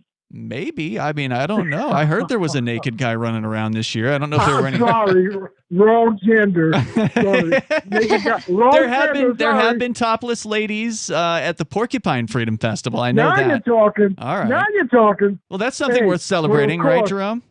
But of course. Okay. But of course. All right. The non-Bill Cosby type. The non-Bill Cosby type? Is that what you just said? Yeah, where you drug people and then they cut you a deal and you get away with it. No, so you think he did it? You think Bill Cosby did it? Of course I think he did. 50-something women? Come on. All I'm a lion? Come on. 50? And he didn't want to testify? And he didn't want to testify? Come on, man. And he's making jokes about giving women Spanish fly and all kinds of crap to get them to do what he wants. Of course he's guilty. Hey, where was the last time you heard a guy in serious trouble like that where the prosecutor walks in and cuts a deal for you to cut you slack? When? And he just happens to be Donald Trump's lawyer. Huh? Imagine that. I did see that detail about that case. Thanks, Jerome, for the call tonight. I do appreciate hearing from you. The number, if you want to join us, 603-283-6160. We're here on the live Sunday edition. So, Kirby, welcome to the program. It's nice to have you in the studio. Thank you for having me, Ian. Yeah, I heard you being interviewed by Aria from the campsite yesterday. So I kind of figured you did. She told me you'd be the one putting it together. Yeah, well, she did most of the work. I just kind of made sure that the show ran and got on the air okay, and everything was great. It sounded like it was a lot of fun. I mean, this is your first time, you told us, in New England, period, right? Like this far east of the Mississippi kind of thing? Well, I've been to Hershey, Pennsylvania. Okay, that's it. But I like I told Ari, I had to come out here and see if this was actually real. I liked that you said that because I kind of had the same thought when I first came up here. I was like, what if I meet like Ian and them and then they're just like, it's just a show. I don't know. Something like that. Oh, it was all just to put on, that it wasn't, legit? I don't know. It was like a thought I had. Yeah, exactly. Because I trust no one. So I had to find out. I had to find out. Yeah, and even when you're up at the campground, you never know who the Fed is either, right? No, you never know who the Fed is, even when you're at the grocery store. It's true. You want to stick with us and hang out for a while? Sure. I want to ask you about the Moors, because we've been talking about them for the last hour, and you're a black man, so maybe you've heard of these people before. I've heard of them. I know very little, but I'll tell you what I know. We don't know a lot either, and we're starting to learn, though, because these Moors actually have a website, so we could share some more of that, plus video of one of them in court coming up. Do you feel like your nation, state, or community no longer holds your values? Have you dreamt of a place where people agree that liberty is important and are free to pursue their projects so long as they respect the property of others? There are many people just like you that are discovering freeprivatecities.com. Their social media links are at the upper right of the page at freeprivatecities.com. All skill levels will be needed when the first of the Free Private Cities opens. It's sooner than you think. Stop arguing and build. freeprivatecities.com.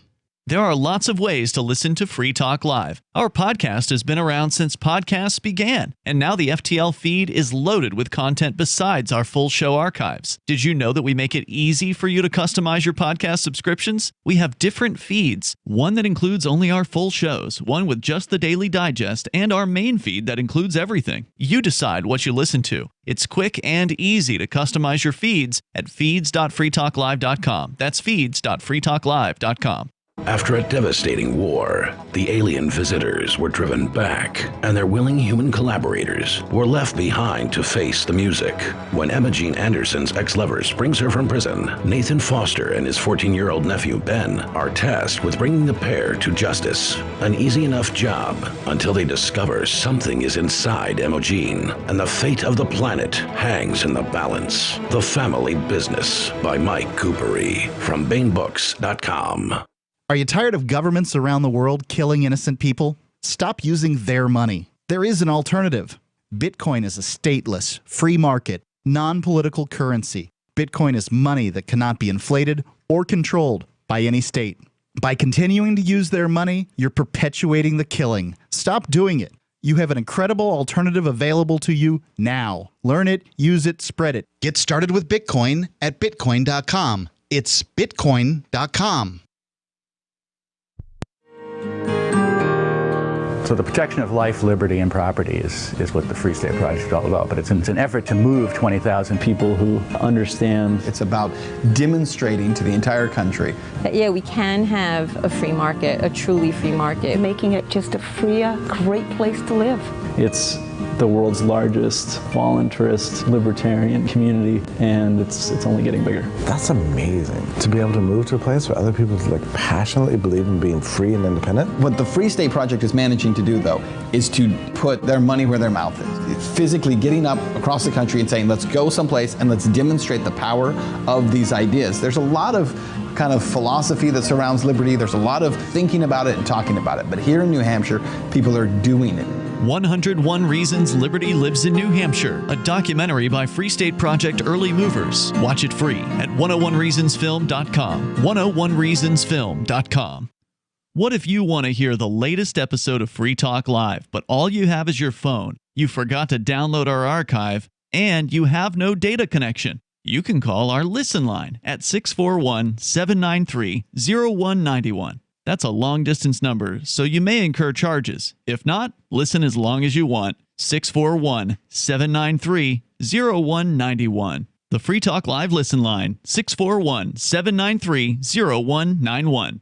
After a devastating war, the alien visitors were driven back, and their willing human collaborators were left behind to face the music.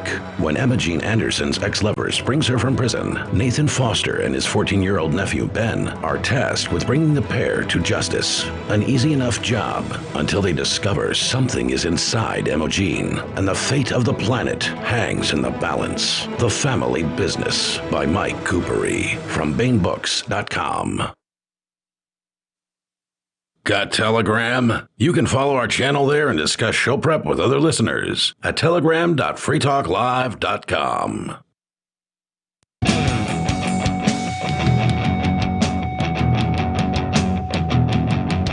Looks like Lord Porcupine is in our Twitch chat room. He says, we're all naked at Fork Fest. Vincent did it. Oh my god. Sounds like something he'd do. So there are some people that are still up there at Rogers Campground. I believe some are staying through tomorrow, maybe even longer. Who knows? I mean, Fork Fest ends whenever you feel like it should end. It is a decentralized event. I haven't had the chance to really talk with Aria yet. I hope she had a chance to, make her rounds around the campground and talk to people there and see, what's the feedback on this year's compared to last year. Should Fork Fest continue as post the Porcupine Freedom Festival, or should it be prior to the Porcupine Freedom Festival? These are decisions that sort of anybody can make, but if enough people make the decision, it kind of goes in that direction. Because Fork Fest is a decentralized camping event. It is full of liberty-oriented people. And you can go to forkfest.party to learn more about it. It's Ian and Bonnie in the studio here tonight, and Kirby joining us. Kirby, it was your first Fork Fest, your first time in New Hampshire. You said you weren't even sure if this, meaning all of this, meaning the freedom movement, the people here on the show, etc., was even real.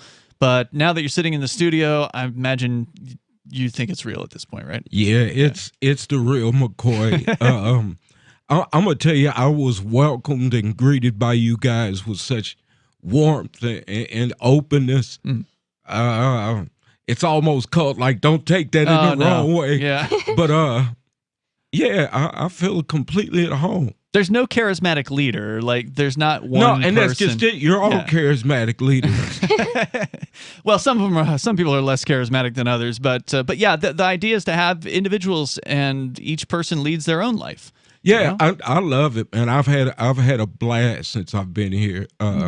You ask a question, you get an answer. You might get different answers too. Yeah, but you don't get a runaround. Right.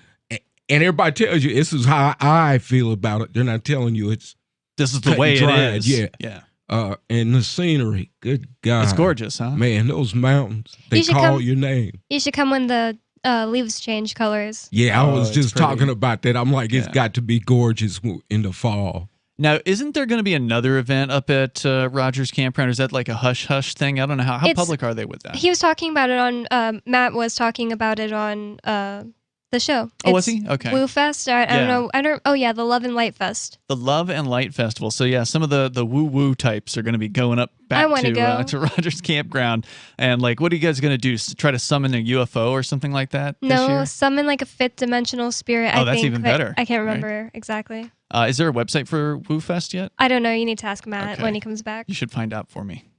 I will. So we're talking about the Moors, and that's what we spent the first hour on, is what happened, why these guys are in the news. I mean, I don't think I've ever seen the Moors in the news ever, and I've been aware of who they are to some extent as of like a decade ago when I found a video described as Moorish man schools judge in court on his rights. So I've got this video. I do want to play some of it here, but just to recap for those of you just tuning in, 11 supposed Moors were arrested in Massachusetts over the weekend. They were driving from Rhode Island to Maine, allegedly to go to some sort of a training. They had multiple guns, including some, I think some so-called assault rifles, as the media would refer to it as.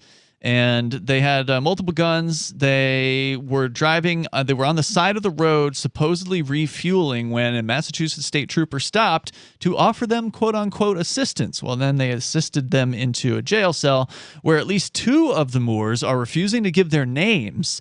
And that's very interesting. And I'll tell you what, if you can get down to the Massachusetts court, wherever it is, Billerica is. They're in the Billerica House of Correction. I don't know if that's it was I-95, I think, that the alleged standoff was. So that's, I believe, the eastern side of Massachusetts. So it must have been over by Boston, but not in Boston. So the town in question was, let's see here. I don't know. It's not jumping out at me, but some Wakefield. Wakefield, Massachusetts was where the arrest was. So whatever the district court is that handles Wakefield, Massachusetts, and is served by the Billerica House of Corrections, if you can find out when these guys are going to be in court, and if they're doing an online court, I definitely want to tune into this. Ain't no way I'm driving to Massachusetts to go to court at all, because Massachusetts is hell, and I have no interest in actually choosing to go down there.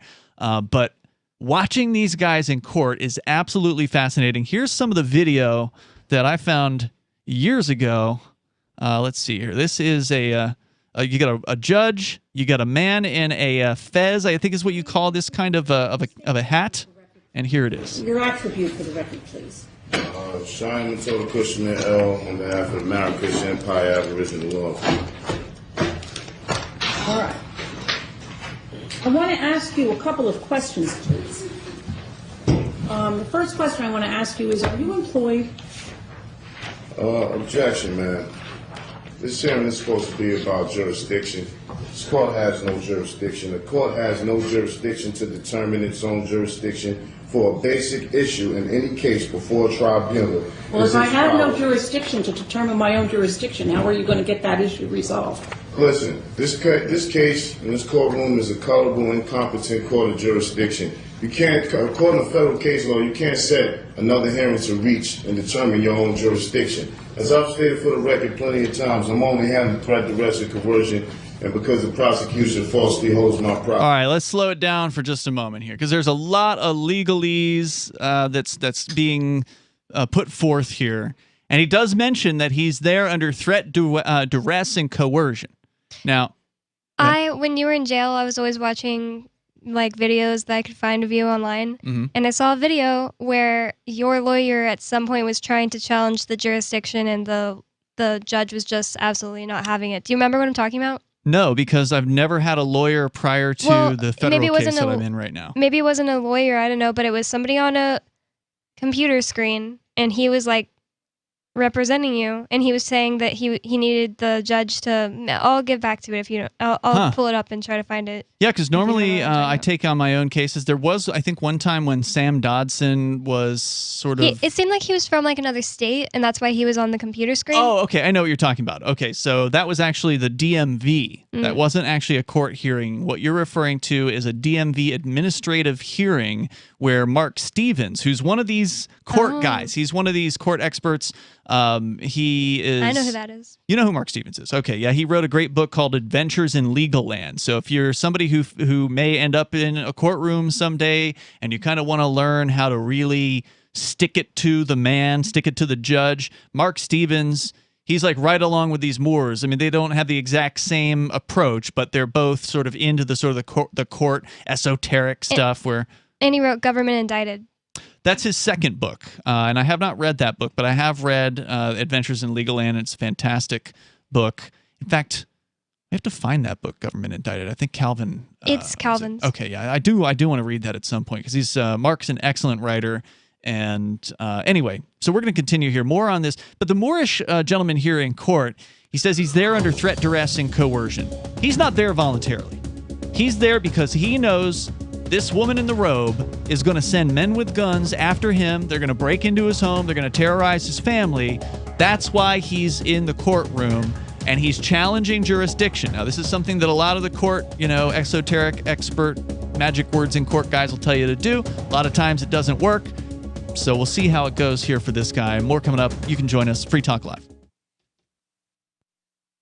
Anyone can publish on the internet, but not everyone is publishing material suited for online reading. According to the Yahoo Style Guide, it cautions that internet content has a few seconds, 3 or less, to encourage people to read more, to take action, or navigate to another one of your pages. So make it easy for readers to pick and choose.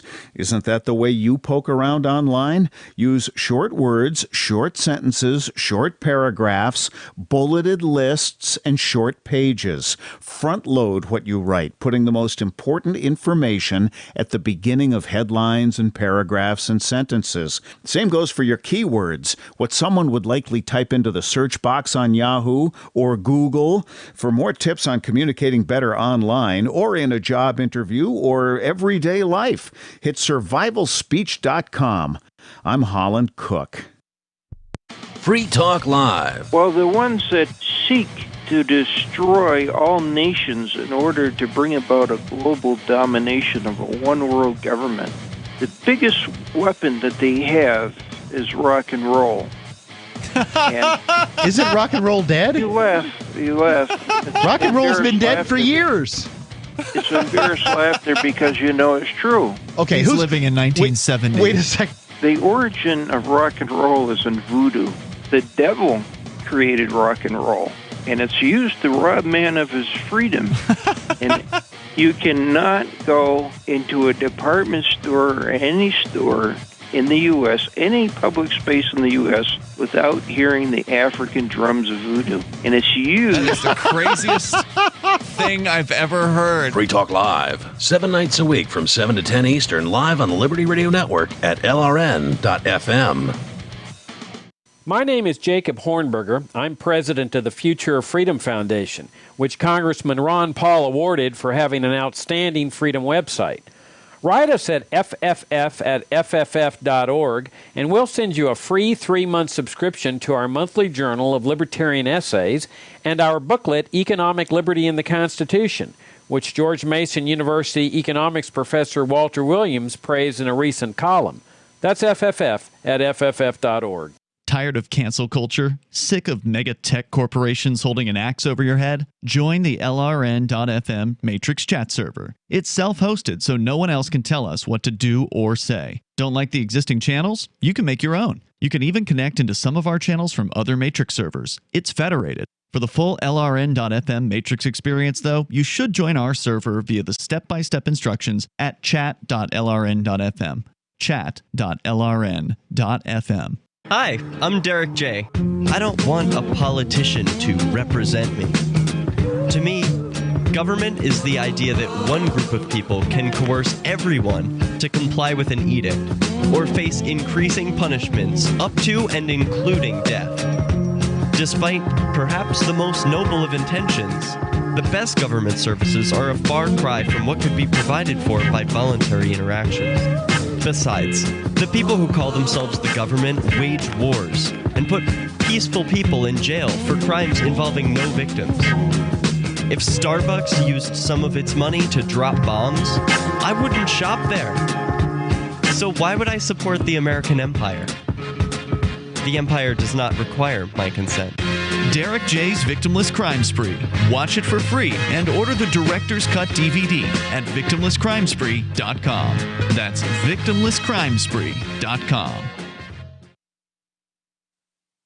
Do you appreciate what we do? Help us advertise, market, and promote for just $5 a month at amp.freetalklive.com.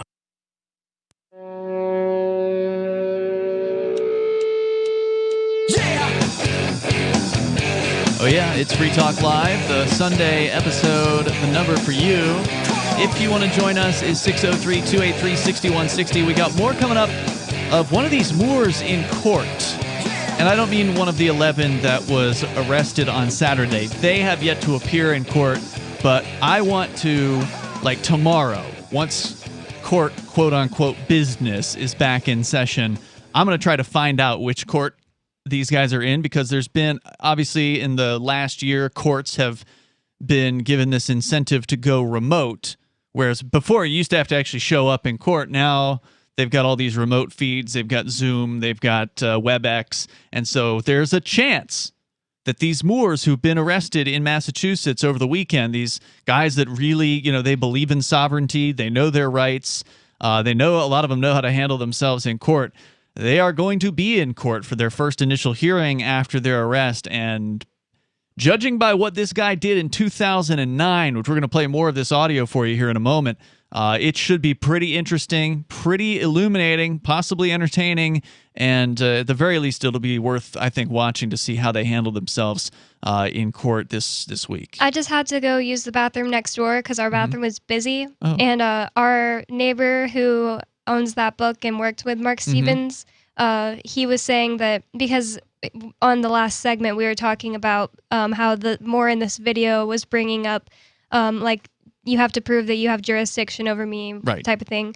Well, he was saying, our neighbor who worked with Mark Stevens. Right, he was Mark's producer for a long time. He was saying, it's cool that you brought that up, and he was saying it's not really something that really works every single time, but it's a good thing for an activist to use because the judges basically just have to show that they really don't have jurisdiction. They're just like, no, we're moving on. That's what happened in your case, if I remember. Yeah, well, in the case you're referring to with Mark Stevens, it was not a court case. It was an administrative hearing at the DMV, and I actually had Mark Stevens as my representative there, and the guy who was running the hearing, the bureaucrat, he's not a judge, the bureaucrat running the hearing got so upset he had a temper tantrum, disconnected Mark Stevens from the hearing, and then proceeded forward without Mark at the hearing because he was so mad because Mark Stevens' technique is to just hammer the judge with questions that they just can't answer. And if they were to answer honestly, it would box them into a corner that they couldn't get out of.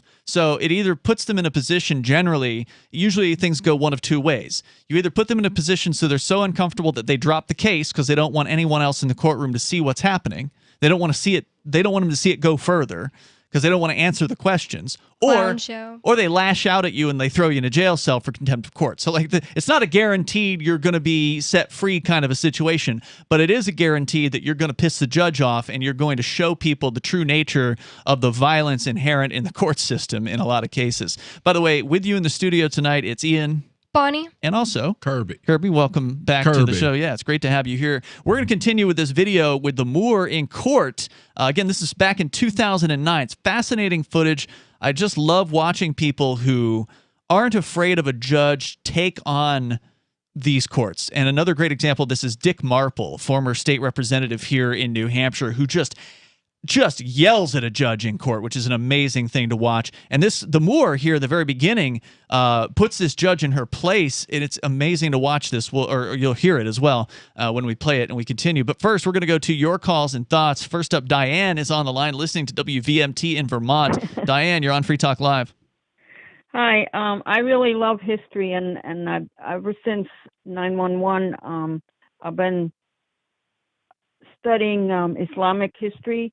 And I don't know how much you want to know, but Spain was conquered and then ruled by the Moors for about 700 years. They did conquer North Africa first. I like that about Morocco because I can see that word Moor right in Morocco. Yeah, apparently that's where the word comes from, according to the Moors website that I was looking at earlier. So is that all you wanted to share was sort of a brief history of the Moors? I have a lot about that little thing. You know, I mean, Muhammad came 600 something or other, and then it was one of the armies that came out of, and for Muhammad they went around conquering places, and they do have a lot of North Africa, and they did have Spain for like 700 years. They'd like to have it back.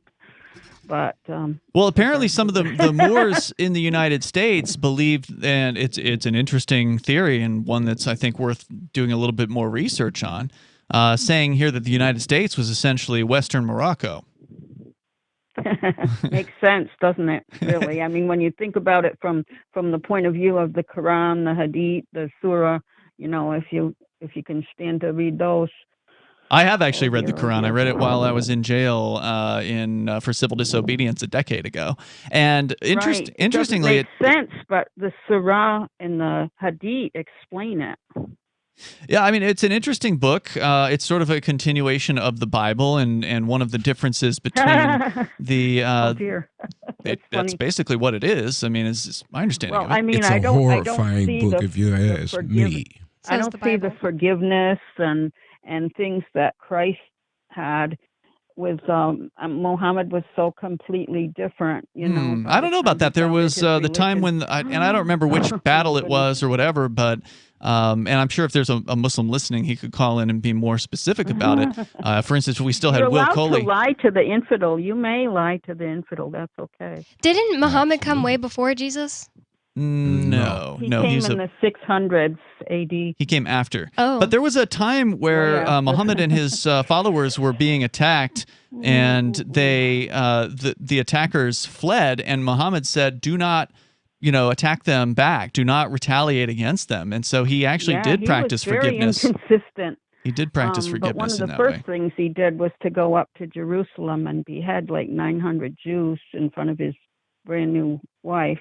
God killed 60,000 people in one of the books of the Bible. God himself. Did you say God? Of course. God has the power over life and death. Is that okay, though? Like, to kill 60,000 people? Of course not. I mean, I hate it. So God was wrong in that particular case, then? God was wrong.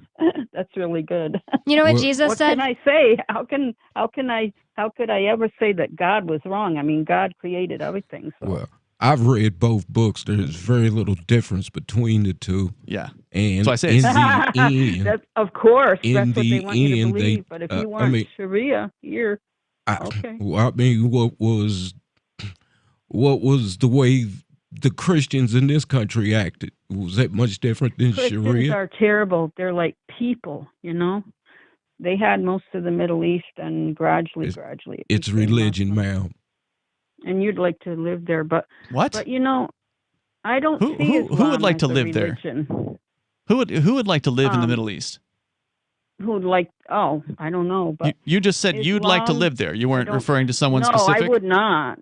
That's not what I said. But I don't speak very clearly. Okay, I'm no mumble, worries. Sorry. Well, hey, Diane, thanks for joining us. I don't see it as a religion. I see it as just a culture and politics. You don't see Islam as a religion?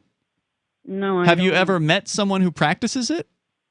Yes, quite a few. But how could you not see it as a religion? I mean, it is quite clearly a religion. They have all kinds of beliefs. They have beliefs about God, the nature of the universe, and they have religious, beliefs. I mean, They have religious acts that they perform regularly, far more so than Christians. Islamic people pray at least 5 times a day, Diane. I mean, they take time out of their day and they turn towards Mecca. Can I finish a sentence? They take 5 times out of their day, very specific, and they turn and they pray. That's more so than any Christian I've ever seen. Well, all religions are not created equal. Well, Jesus does say that the kingdom of God is within you. And when somebody accused him of not interpreting the Torah correctly, he said, "Before Abraham was, I am." Thank you, Diane, for your call tonight. I appreciate it. I'm thinking she was a Christian, but she wasn't real. Most people in this country are. She wasn't real clear. I mean, look, even if you don't agree with Muslims, you at least should have the respect to say that they have their own religion. I mean, it's pretty obvious. They gather together to worship in specific places. They have a place to go to pray every single day. 603-283-6160. You can join us here as well. It's Free Talk Live.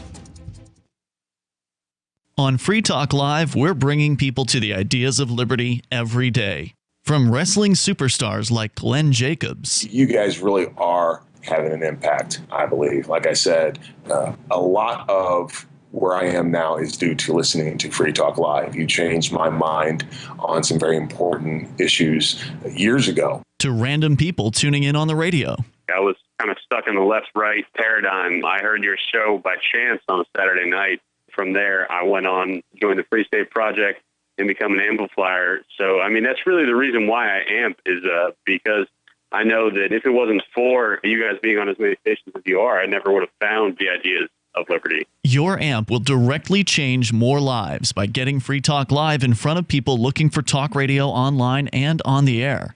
When you amp Free Talk Live, you get perks like access to the AMP-only Facebook group and AMP podcast. Visit amp.freetalklive.com. Is oral health important to you? If you don't like your own teeth, fresh breath, or kissing people, then by all means stop listening. Several years ago, I met Jessica Armand, founder and CEO of My Magic Mud, and I became passionate about the product that she created and never want to live without it. It's clinically proven to whiten teeth, but I find it does much more. They want you to love My Magic Mud as much as I do, so they're giving you a money-back guarantee plus 20% off. Go to mymagicmud.com and use coupon code FTL20 at checkout. mymagicmud.com, FTL20. Some of you asked, and now we've delivered. LRN.FM's live Keene, New Hampshire studio shows are now streamed in HD on Twitch. Visit our channel at twitch.lrn.fm and give it a follow. If you have Amazon Prime, you get one free subscription on Twitch. If you use it on our channel, Twitch will give LRN.FM a monthly piece of your Prime subscription cost. So please watch, follow, share, and subscribe to twitch.lrn.fm. That's twitch.lrn.fm.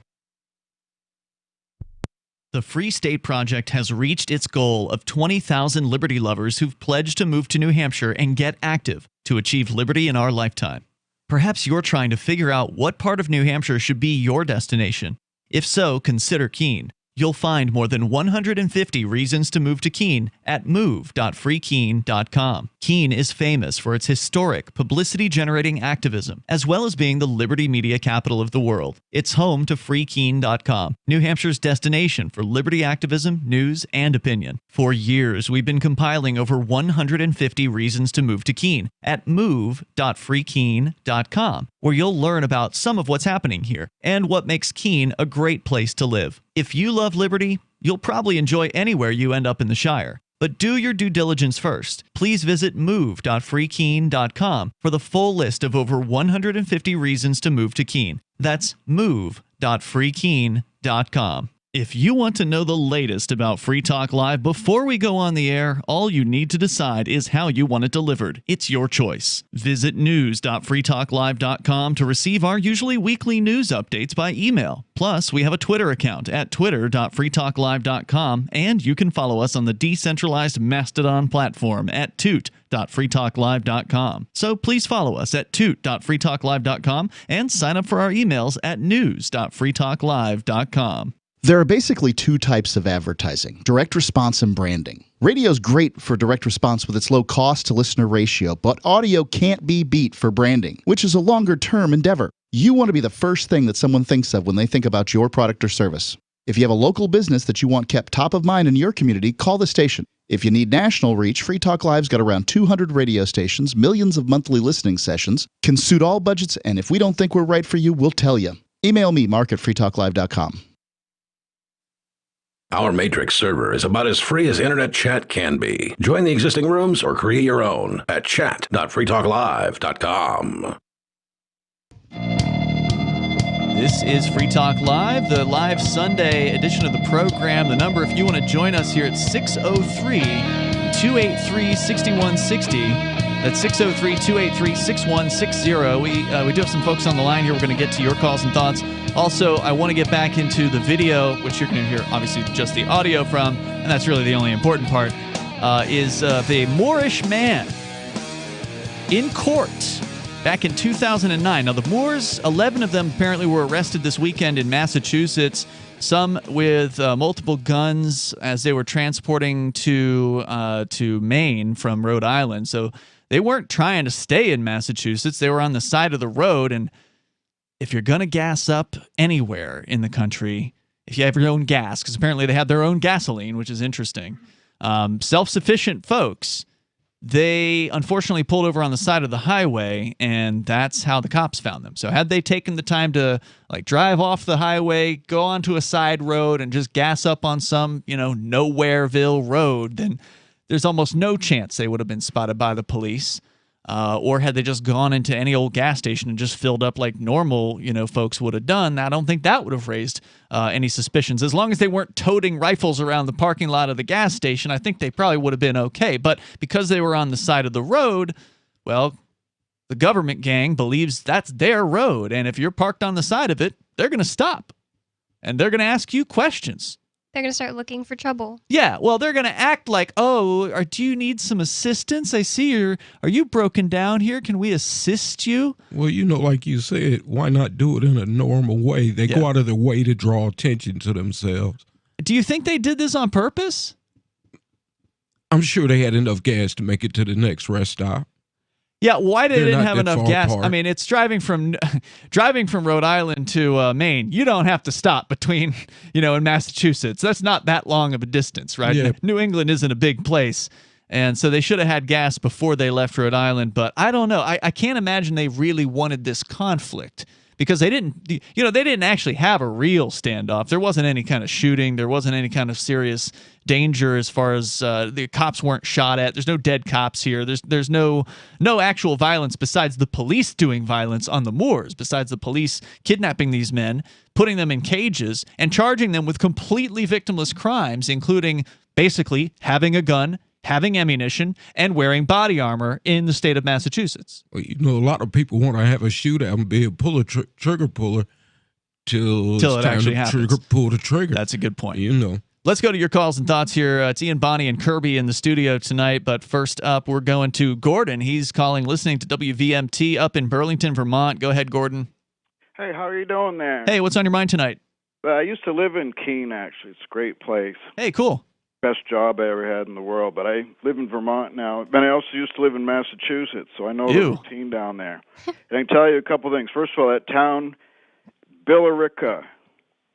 Okay. Not I mispronounced it. Okay, yeah. I'm not from up here. You know now. It's not Billerica. Billerica? Billerica. Billerica. And I want to say about these guys, they're not very smart. I suspect they are pretty smart. No, they aren't. I'm looking forward to seeing them in court. They wanted to get arrested, because if they had any brains, they would have known that you don't stop on the interstate, especially in Massachusetts. And Massachusetts is real tough about that. I've been stopped myself. I'm not saying I'm in love with the cops, but that's what they do. They have to patrol that road. That's their job. They weren't from there. And these guys don't have the sense to get enough gas to drive to Maine or stop somewhere else. That tells me they're not very smart people. And then not only that, but they go running off into the woods. That looks kind of like they're trying to evade something, like they might have committed a crime. So you would say, but they didn't actually commit a real crime. There was no victim. Jump out of a car and run off into the woods, Well, I can't blame somebody for not wanting to get kidnapped by an armed gang and thrown into... If they didn't want to get kidnapped, they'd have the brains to get enough gas not to run out on the side of the road. Well, I don't know what the story is there with why they ended up being on the side of the road. Because remember... they're Moors. Well, that's not very nice. Remember... Okay, first of all, the Moors were known as pirates. That's why the U.S. Marine Corps was founded, because that's what they do. They're pirates. That's not what they do. From my understanding, the Moors in this particular case are sovereigns. They're people who want to have their own life. What does that mean, sovereign? You don't know what a sovereign is? A sovereign? No, I mean, you can say you are, but if you want to have a fight with the police, or the establishment, I'd say, well, good luck, But I don't know if that's what they want to do. Isn't that what this holiday is specifically about? People who fought with the establishment and won? Yeah, they fought so that we could have our own country here with our own laws and not part of Great Britain. And have laws that we hopefully would be more oriented towards our needs and freedom of individuals. We don't have the same needs, dude. I don't have the same needs as you. And wasn't this country occupied when the so-called pilgrims got here? That's right, yeah. And where are those people today?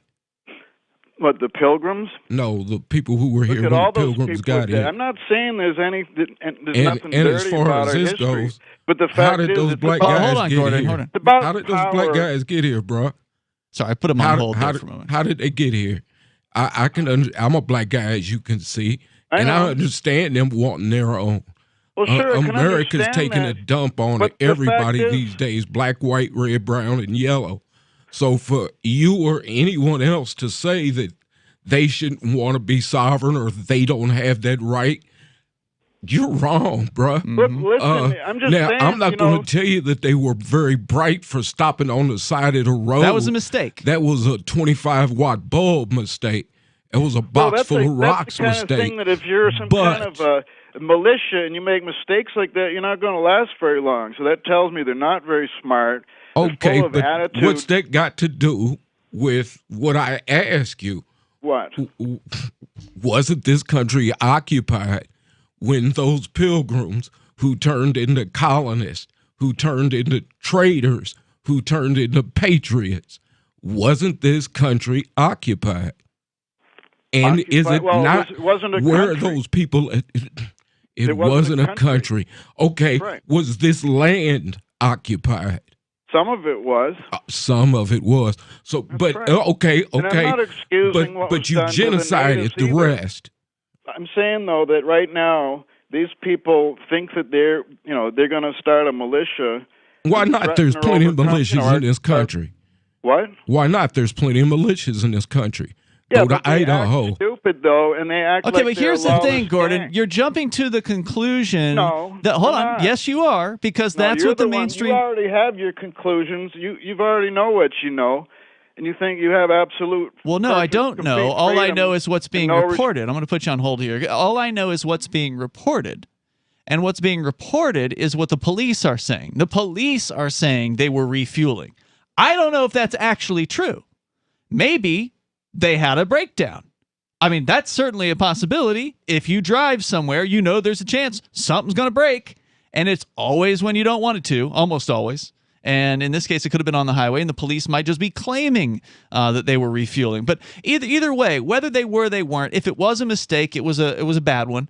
But that doesn't mean that they're stupid. Smart people can make stupid mistakes sometimes. Anyway, Gordon, I'll give you the final thoughts here. Go ahead.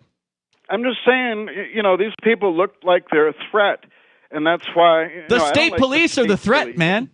It's the police who are the threat. There's a reason that the police exist, though. Yeah, Same thing with it's to there's a tell reason you the what to Marines do. exist. It's to own you. It's to tell you what to No, pay. they're to The police protect walk and They're the around- serve. overseers. The They're police- to protect and to serve. And No. if you, To protect Protected who? to serve who? What? Serve their government. own needs, serve the needs of their overlords. I mean, Gordon, They're there how to can you protect the be people how can in you be Massachusetts. around as long as you've been around? I'm going to guess you're in your 50s at least. How I'm older than that. Yeah. How old are you? Like 39? what it's none of your business anyway, but See, well, you're doing the same to me. You're a hypocrite. I'm saying you've been around long enough to That's know that right. the police are not your friend. I know. mean, I've been arrested by them. Can you say But you know that? what? There are laws, though. You realize when you get arrested, if you break the law, yeah, their that's laws the way are it crap. is. I You think know, you're it's just not a like the law. cuck if you get arrested and you say, "Oh, well, actually, I should start listening to the police more. It was my fault." No, not at all. But I'm saying you got to at least watch your ass and don't be a dummy. All right, You're Gordon. not going to get arrested, okay? Thanks for the You're call not tonight. very- But you denied the police are an occupying force. The police are a gang. They're a criminal enterprise. They're part of the government. The government is a criminal enterprise from top to bottom, state, federal, local, I don't care what level we're talking about. It is a group of men and women who've decided they can tell you what to do. If you can say that these Moors who were just feeling up on the side of the road with guns and body armor looked like a threat, and not say that the police who walk around with guns and body armor and Right. antagonize people look like a threat, then you're a hypocrite. I don't know any Moors who have gone around kidnapping people at the point of guns. Now, maybe it's happened at some point in the past, but I've never heard those allegations about That it. wasn't who kidnapped you, was it? No Moors were involved in my kidnapping. It was the police. Yeah, it was The people FBI. calling themselves the FBI, the IRS, the, I don't know, CIA. I don't know who all was involved. They didn't tell me who they were. You know? They were they. That's all you Right. needed to know. 603-283-6160.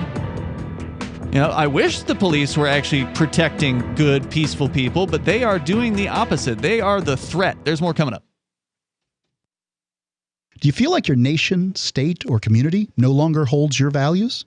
Have you dreamt of a place where people agree that liberty is important and are free to pursue their projects so long as they respect the property of others?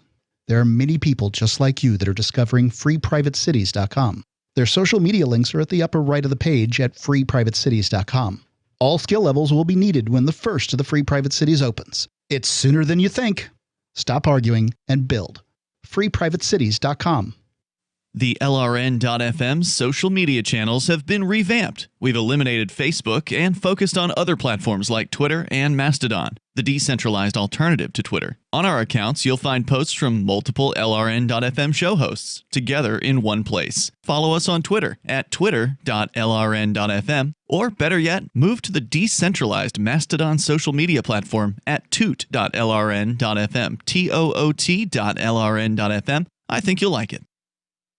Looking for a great real estate investment? Consider New Hampshire, which is ground zero for the Liberty Movement. Your first call should be to Mark Worden from Porcupine Real Estate. He's more than just a real estate agent. He's your New Hampshire concierge. Where are the best places to live? Do you want farm, city, the burbs, or forest? Do you want a duplex or multifamily building so that renters pay your mortgage? There are homes in all price ranges in New Hampshire, and Mark can help with financing too. Invest in Liberty and property. Mark Worden can help. PorcupineRealEstate.com. There are lots of ways to listen to Free Talk Live. Our podcast has been around since podcasts began, and now the FTL feed is loaded with content besides our full show archives. Did you know that we make it easy for you to customize your podcast subscriptions? We have different feeds, one that includes only our full shows, one with just the Daily Digest, and our main feed that includes everything. You decide what you listen to. It's quick and easy to customize your feeds at feeds.freetalklive.com. That's feeds.freetalklive.com.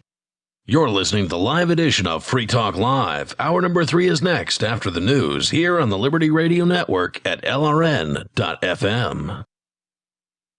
4th of July appearance by the president. I'm Joe Chiro, Fox News. President Biden hosting a big barbecue at the White House tonight, followed by watching fireworks from the South Lawn. The president opening the evening by addressing the nation. The 4th of July is a sacred day in our country.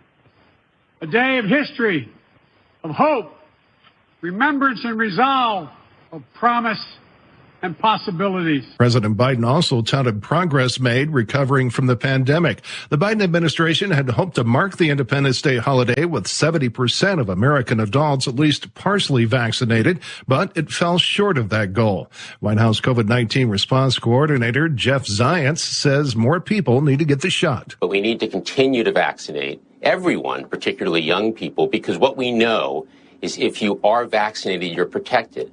And if you're not vaccinated, you're not protected. And that's particularly important for everyone, including young people, in light of the Delta variant. Zients on ABC's This Week. Florida bracing for Tropical Storm Elsa early this week. The storm's currently west of Cuba, forcing the evacuation there of about 180,000 people. It's already blamed for 3 deaths in the Caribbean. Crews in Surfside, Florida getting ready for controlled demolition tonight of the remaining section of the collapsed condo building. They wanted to complete the project before Tropical Storm Elsa hits. Mayor Daniela Levine Cava says search efforts have been put on hold. When the site has been deemed secure and we are given the all clear, which should happen very shortly after the demolition, our search and rescue teams will immediately resume their operations on the pile and continue their search. Mayor Daniela Levine Cava urging residents in the area to stay indoors during tonight's demolition. America is listening to Fox News.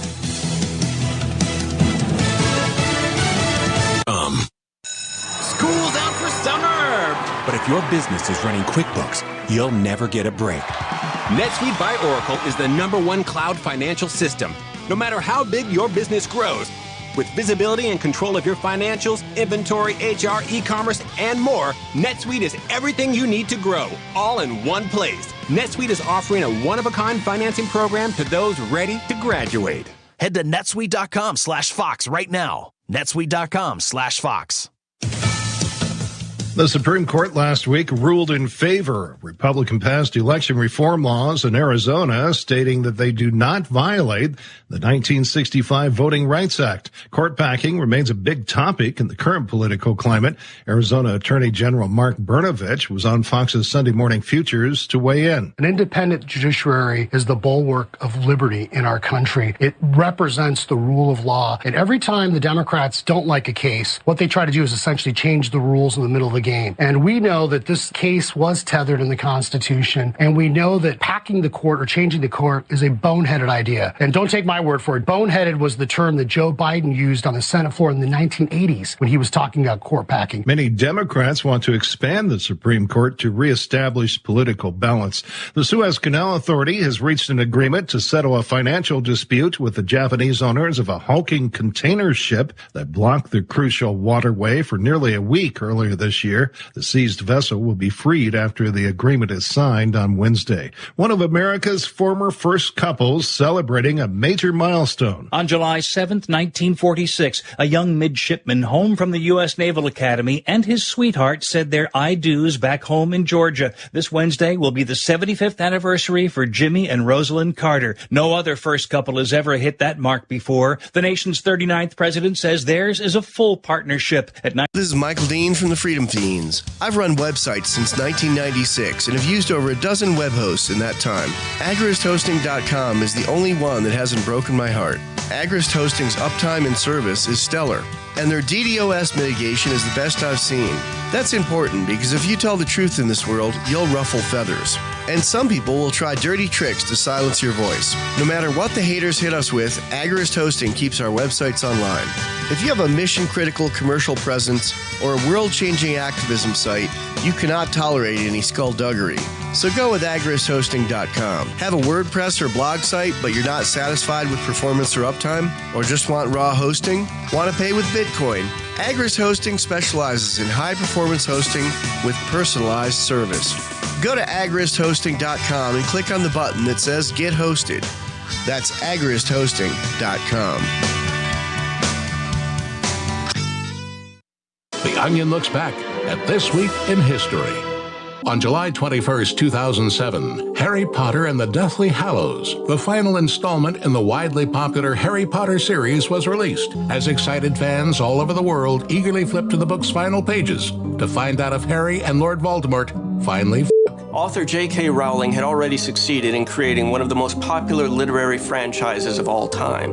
And of course, much of that success was owed to the expertly crafted sexual tension that steadily built up between the series' protagonist, schoolboy wizard Harry Potter, and the Dark Lord Voldemort. Everyone in the country wanted to know whether or not they would and if they did how many times would they and who would be who. And that was what happened this week in history. In the words of Mother Teresa, if there is one lesson to learn from the past, it's that no matter what you do, there will always be a bunch more crippled dying kids. This is the Onion News Network.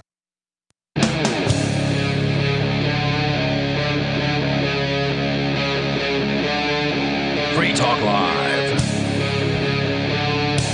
It is Free Talk Live. We're kicking off the third hour here of the live Sunday edition of the program. The number, if you want to join us, is 603-283-6160. That's 603-283-6160. Overarching topic tonight has been the Moors. They are in the news in a way they've not been in that I can recall ever, because 11 of them allegedly were on the side of the road in Massachusetts. The police say they were refueling.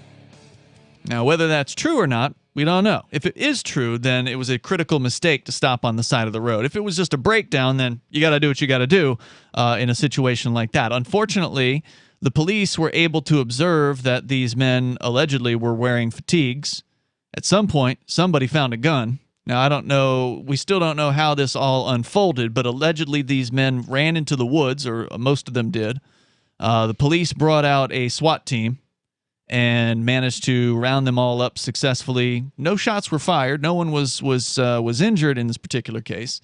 However, these men have been charged with a bunch of non-crimes, a bunch of victimless crimes like possession of a gun, because this is Massachusetts, and they don't like guns in Massachusetts. Possession of ammunition is a crime in Massachusetts. Boston, Massachusetts, the whole Boston. State. No, the whole state of Massachusetts. If you have a shell, like where our revolution started.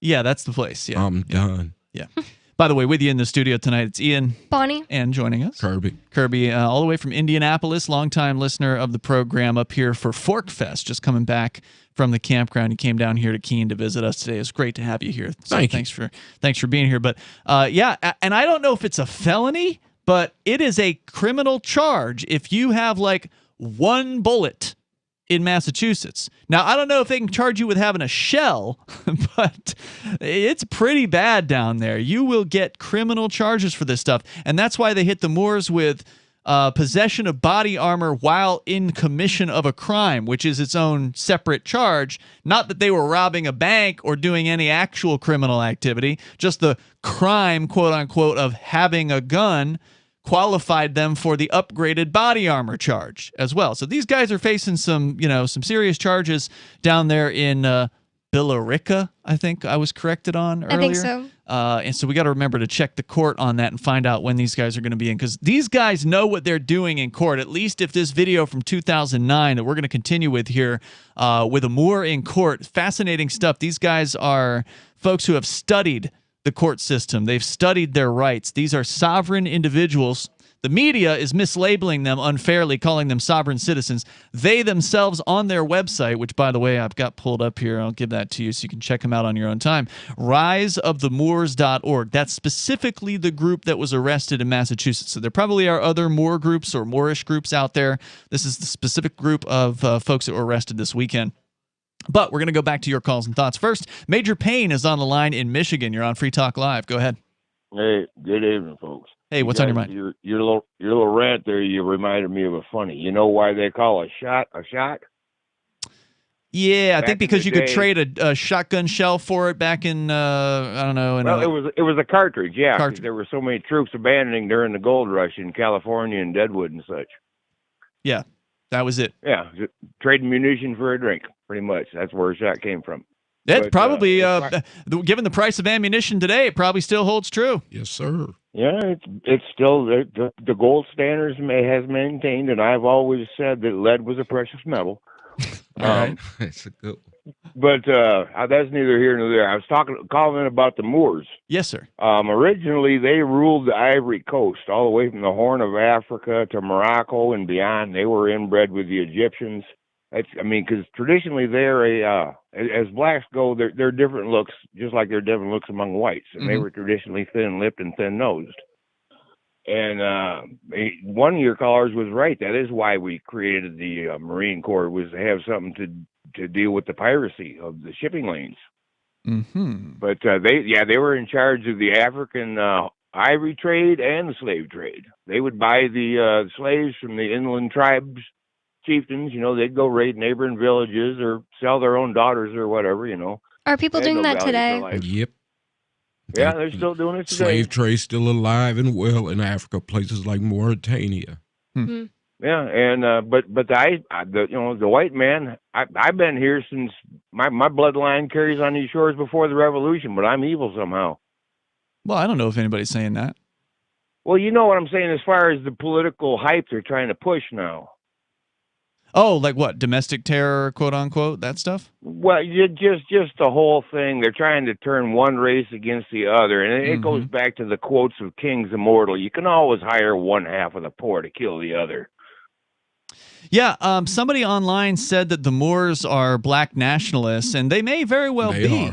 Are they anti other races, though? Are they anti-white? Depends on the ones you deal with. Some of them can't stand white people. Some of them think of white people as just useful idiots. Back in the 70s, these were the guys that moved into the prisons and tried to convert young black men to Islam. Yep, it's a prison religion. Well, actually, they mention here on their website, riseofthemoors.org, there's nothing here about, hating whitey or anything like that. I just want to be clear, at least of this group, this particular sect or whatever. But they do get into the history of the Moors, or what they say here, that, interestingly, the founder of the Nation of Islam, Wallace Fard Muhammad, was previously a prominent member of the Moorish Science Temple of America, where he was known as David Ford L. After Drew Ali's death, who's one of the founders, apparently, of the Moors in America, claimed to be the prophet reincarnated. meaning Muhammad did. When his leadership was largely rejected, he broke away from the Moorish Science Temple, moved to Detroit, and founded the Nation of Islam. And of course, subsequently, Malcolm X came into the Nation of Islam, and Elijah Muhammad, who was by all indications this a guy's scam claiming artist. to be the reincarnation because Muhammad came to be in like 638. Yeah, this is Wallace Muhammad. He's not. He broke away from the Moors and founded the Nation of Islam, which had, if you followed the history of Malcolm X, you know the Nation of Islam isn't proper Islam. It is essentially a bastardization. A little bit of Christianity, a little bit of Scientology. Actually, I just watched Malcolm X a couple of months ago. I just bought the movie, and towards the end of his life, he recanted. That's correct. His beginnings. He changed his viewpoint about other races when he went on his Hajj, and he was able to actually see people coming together from all around the world without any of the hatred, without any of the racist overtones or anything like that. And he had a huge revelation about that, and changed literally months before somebody murdered him. And there's speculation Too damn bad about he couldn't have gone to Pork Fest. Huh? who that was. He would be in his 80s now, or if not 90s, I think at this if he were still alive. 90. Yeah, he was born in 1921, I think. And I think he was 40. I think just about 40 when he died. 39, because he and Martin Luther King were the same age when they died. Yep. Hey, thank you, Tom. Thank you, Major Payne, for the call tonight. I appreciate it. Let's go to Tom. He's in New Hampshire. Tom, you're on Free Talk Live. Yeah, I just want to describe another event, though. It happened on 21 June of 2021, where a freedom fighter wrote a 4-page note. They don't release the contents of it yet, but it says all about how much he hates cops and is going to hold them accountable. In Arvada, Colorado, he goes out and shoots a cop, and there's all this screaming and, call goes out, shots fired, and a cop that's in a patrol car, a stopped patrol car. And a cop lover heard the commotion, found out what's going on, and went running to the aid of the cops. Goes up there and shoots the freedom fighter. Is he talking about the We Are Change guy? He shoots the freedom fighter, and the freedom fighter falls down, and the cop lover goes ahead and takes the gun to disarm the freedom fighter. Just as the cops are rushing in and they see the cop lover, they don't care whose side he's on or that he's helping them. All they care about is, here's a human being with a gun in hand. And they blasted him, and he's dead. Yeah, Yep. I heard that story. Thanks for the call, Tom. I didn't hear that he killed a cop. I didn't hear that either. More coming up here in moments. 603-283-6160. This is Free Talk Live. When a lunar observatory detects a radio broadcast originating from Proxima Centauri, the nations of Earth discover their first contact with an alien race may also be their last. With the Proximans facing an extinction-level disaster, Earth must choose between sending a ship on a multi-year journey or allowing nature to take its course. Saving Proxima, a hard science fiction thriller by Travis S. Taylor and Les Johnson from BaneBooks.com. Are you tired of governments murdering people around the world? Stop using their money. There is an alternative. Bitcoin is a stateless, free market, non-political currency. Bitcoin cannot be inflated or controlled by any government. By using their money, you are helping the state. Stop doing it! You have an incredible alternative available now. Learn it, use it, spread it. Get started with Bitcoin at Bitcoin.com. That's Bitcoin.com. Do you feel like your nation, state, or community no longer holds your values? Have you dreamt of a place where people agree that liberty is important and are free to pursue their projects so long as they respect the property of others? There are many people just like you that are discovering freeprivatecities.com.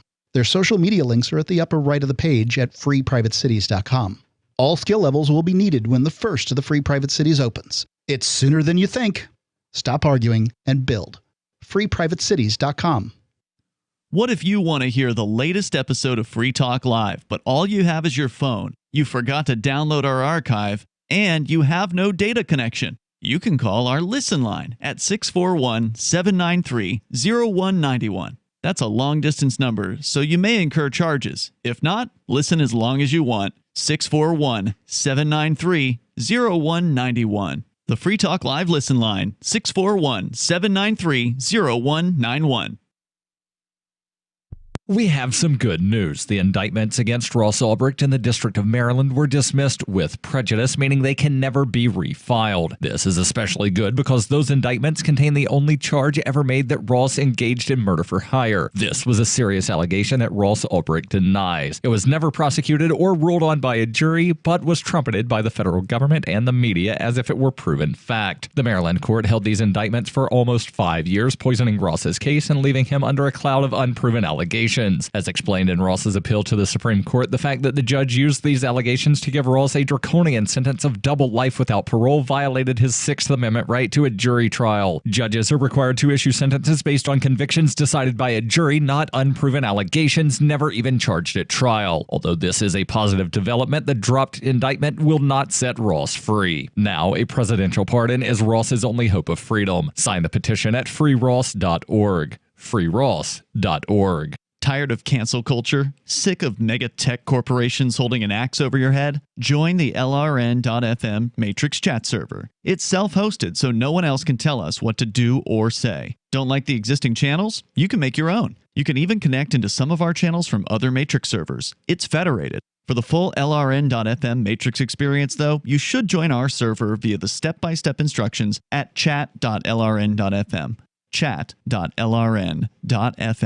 So you've signed the Shire Society Declaration and are planning your move to New Hampshire to be around more liberty-oriented people. Next, sign up for the Shire Society Forum at forum.shiresociety.com. There are a bunch of people there who are already in the Shire, and they want to meet you. If you're already in the Shire physically, you should also come by the forums. Remember, not everyone uses Facebook. New people are signing up for the Shire Society Forum every month, so drop in and say hello at forum.shiresociety.com.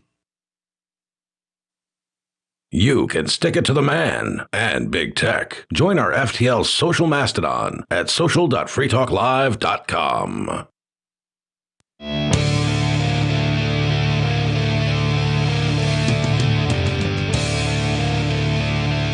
It's Free Talk Live. The number, if you want to join us here on this live Sunday edition of the show, 603-283-6160. That's 603-283-6160. In the studio tonight, it's Ian. Bonnie. And joining us, Kirby's here, sitting in with us. Thanks for staying on, man. I appreciate it. You guys could have cut out if you'd wanted to, but... We ain't doing nothing, man. I'm having a blast. I Good. figured I'd get milk this for all I can. Good, because I'm glad that you're here. We're going to continue with the Moors. There's a man who is a Moor, and he knows his stuff when it comes to being in a courtroom. And we only got through the first minute of this video. I want to play more of what's the video titled "Moorish Man Schools Judge in Court on His Rights," and this is on the YouTube channel Free Latvia. Now, this is not the original place this was posted. This is an old video from 2009, and it was re-uploaded to YouTube, looks like, in 2018. It's got about 20,000 views. I suspect those numbers are going to be going up over this next few days because the Moors are now in national news, given that 11 more men were arrested allegedly traveling from Rhode Island to a training seminar of some sort, or maybe they're going out to shoot in Maine, but they had a bunch of guns with them. They were on the side of the road. The police claim they were refueling, but maybe there was another reason they were on the side of the road. Maybe they just broke down, because it seems like a really bad plan to pull over to do any kind of refueling on the side of a highway. It's only a matter of time before some cop comes by, usually a state trooper, and that's what it was in this case, and pulls over to see if you need anything. And then, well, they see your gun, or they see you dressed in fatigues, and they get suspicious. There was actually a 17-year-old white kid in Arkansas, like last month or last week, that he was on the side of the road actually fixing his car because it actually broke down, and he was walking to the back of his truck with a bottle of antifreeze to put it behind the tire because apparently he was afraid his car would roll at the police car, and the cops shot and killed him. Wow. For so walking. This was after the cop had come over to the scene? Yep. Jeez. It's crazy. His name is Hunter or something. And by the way, you were curious about that call that Tom had made just a moment ago? I was confused because he was saying this freedom fighter shot a cop and then this other guy shot that guy. I was confused because he was calling him the freedom fighter, but the actual guy who died because of this a-hole shooting a cop or whatever, I forget his name. Do you know his name? I had it in front of me a moment ago, but I don't know if I have it right now. Well, he shot the guy who shot the cop. Johnny Hurley. And then the cops shot him because they're incompetent. So there was a guy who shot a cop. Yes. And then Johnny Hurley, who's apparently a libertarian activist. From We Are We Are Change. He took down the guy who shot the cop. Yep. And somebody witnessed that happen. Then the cops roll up on the scene. Johnny Hurley, for whatever reason, the cops claim he picked up the other guy's rifle. Now, that could be a lie. That could totally be a lie. Why would he do that? Yeah. Doesn't make sense. No good deed goes unpunished. And the cops don't have video, by the way, of what happened with Johnny Hurley. So the cops could be totally fabricating the claim that he picked up the man's rifle. They wouldn't do that. Yeah, right? You'd have to be insane to pick up the rifle of a man who just shot a cop.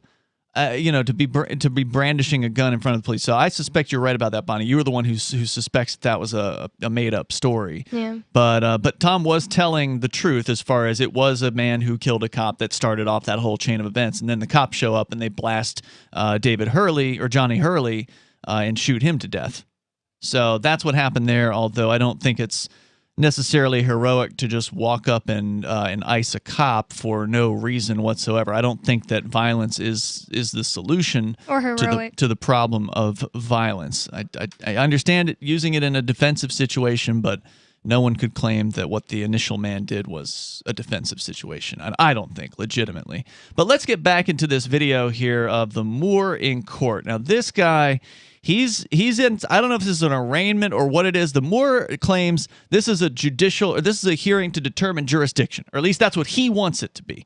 And the judge, a woman in a robe here, she interestingly sort of steps aside and lets him have his say, which I was really surprised with. You'll see that here in the first couple minutes of this video. And I'm here to clarify that matter. Other than that, I'm here under threat, duress, and coercion.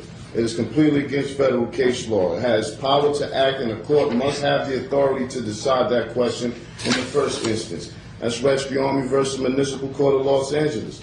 A departure by a court from the recognized and established requirements of law, however close apparent adherence to mere form and method of procedure, which has the effect of depriving one of a constitutional right, is in excess of jurisdiction. You have the flag right behind you, ma'am. May I interrupt you for a moment? You may not, ma'am. Objection. Would you Now that, in most courts, that line, you may not. First of all, most judges would never ask, may I interrupt you? And the fact that she's acting in that way suggests that she knows this guy knows a thing or two about courts. She's being very, very cautious for some reason. Because most of the time, a judge is they're going to just interrupt you.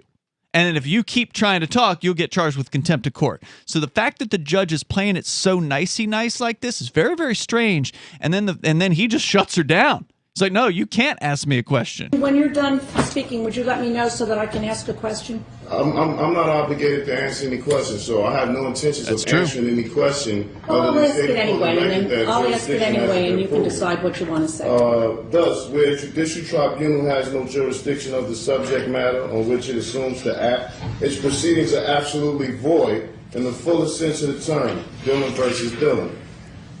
Courts enforcing mere... So he's reading a federal court decision that says, look, if there's no jurisdiction, you can't hear this case. And so he's going to want this judge to prove, or the prosecutor or whatever, to prove jurisdiction over him. And, of course, the belief of a sovereign is that they don't have it.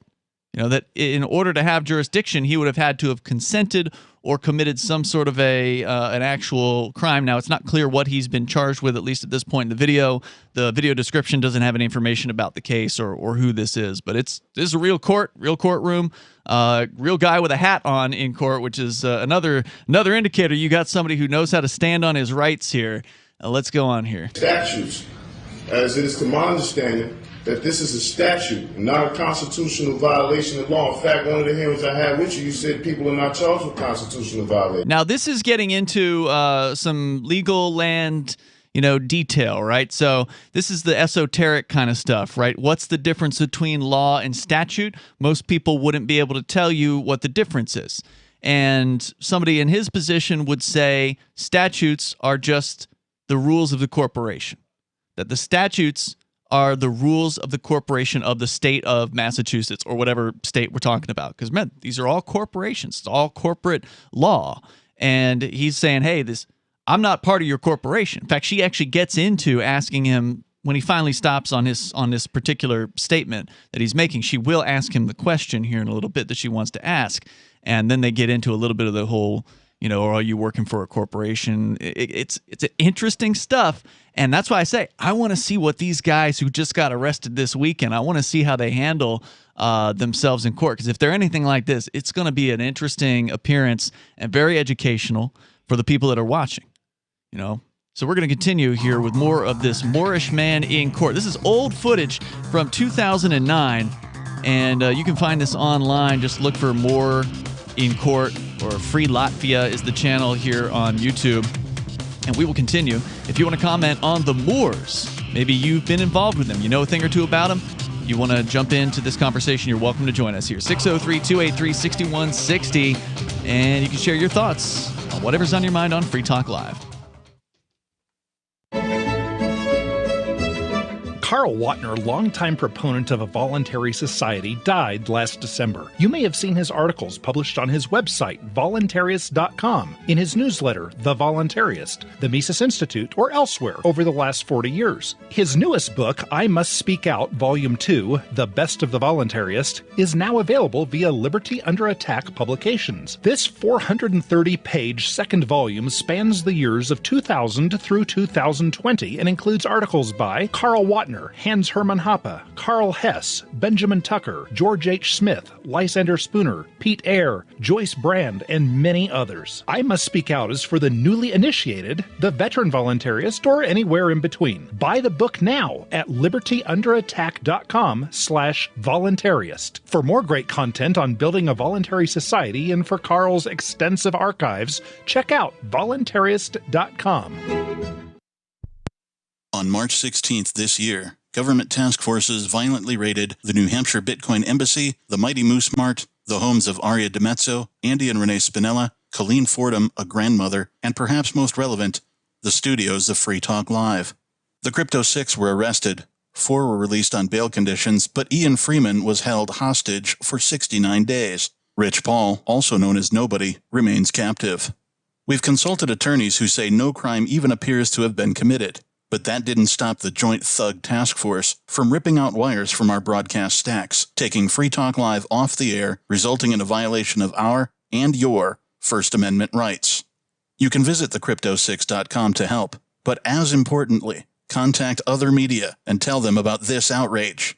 This case is likely to set precedent for cryptocurrency use well into your future. Help our fight for liberty and financial freedom at thecrypto6.com.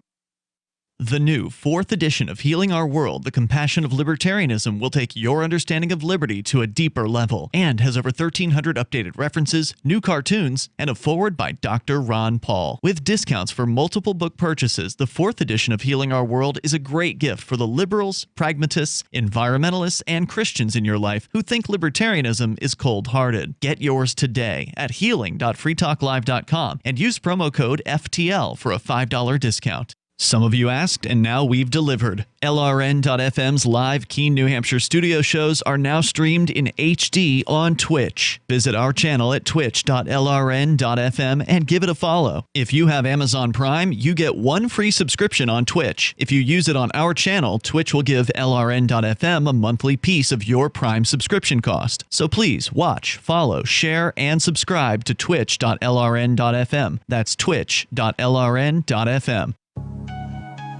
A congressman recently revealed that legislation totaling 2,900 pages and involving more than $1 trillion was available to members of Congress for less than 48 hours to study and consider. That's over 60 pages of legislation per hour.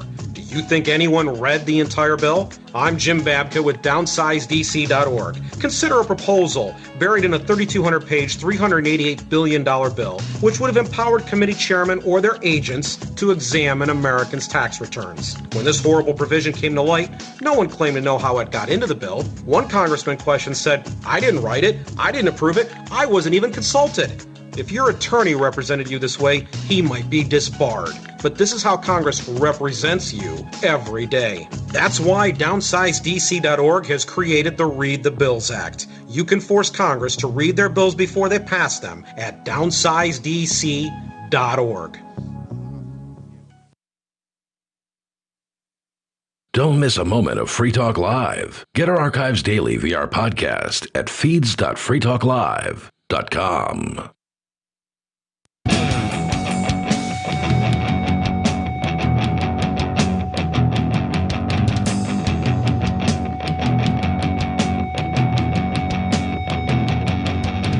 It is Free Talk Live. We're here on our live Sunday edition. You can join us. The number is 603-283-6160. We're talking about the Moors. That's been the general discussion throughout the show here tonight. Who are they? What do they believe? And they have, at least the folks that were arrested this weekend in Massachusetts for just driving, just going from Rhode Island to Maine. They stopped on the side of the road for some reason. Still not clear why. The police claim they were refueling, but we haven't heard from the Moors yet because they're in jail on charges with victimless crimes, including having a gun, having ammunition, and having body armor all at the same time. In Massachusetts, that could get you some time in prison. And so it'll be interesting to see how this all shakes out. They're sitting in the Billerica House of Correction on a $100,000 cash bail, expected to appear in court later.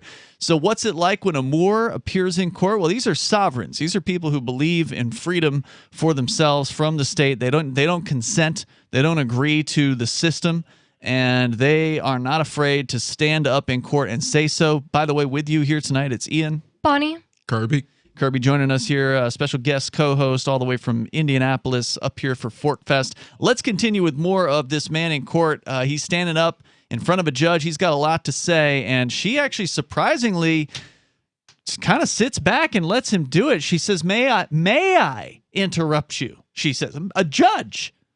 These people don't behave like this with your average person, but this Moore is not your average person. He's an educated individual when it comes to the courtroom. So let's continue. I don't understand how you could be enforcing statutes and you have the Constitution, the U.S. flag behind you, as if you hadn't taken an oath to uphold the Constitution. Courts enforcing their statutes do not act judicially, but merely ministerially. Thus, no judicial immunity. Courts enforcing statutes are not acting judicially, they're acting ministerially. He's reading from a court case here. What is ministerially? The administration, meaning that they're administrating the statute, sort of like the hearing that I was in with the DMV. That was an administrative hearing. It wasn't an actual courtroom.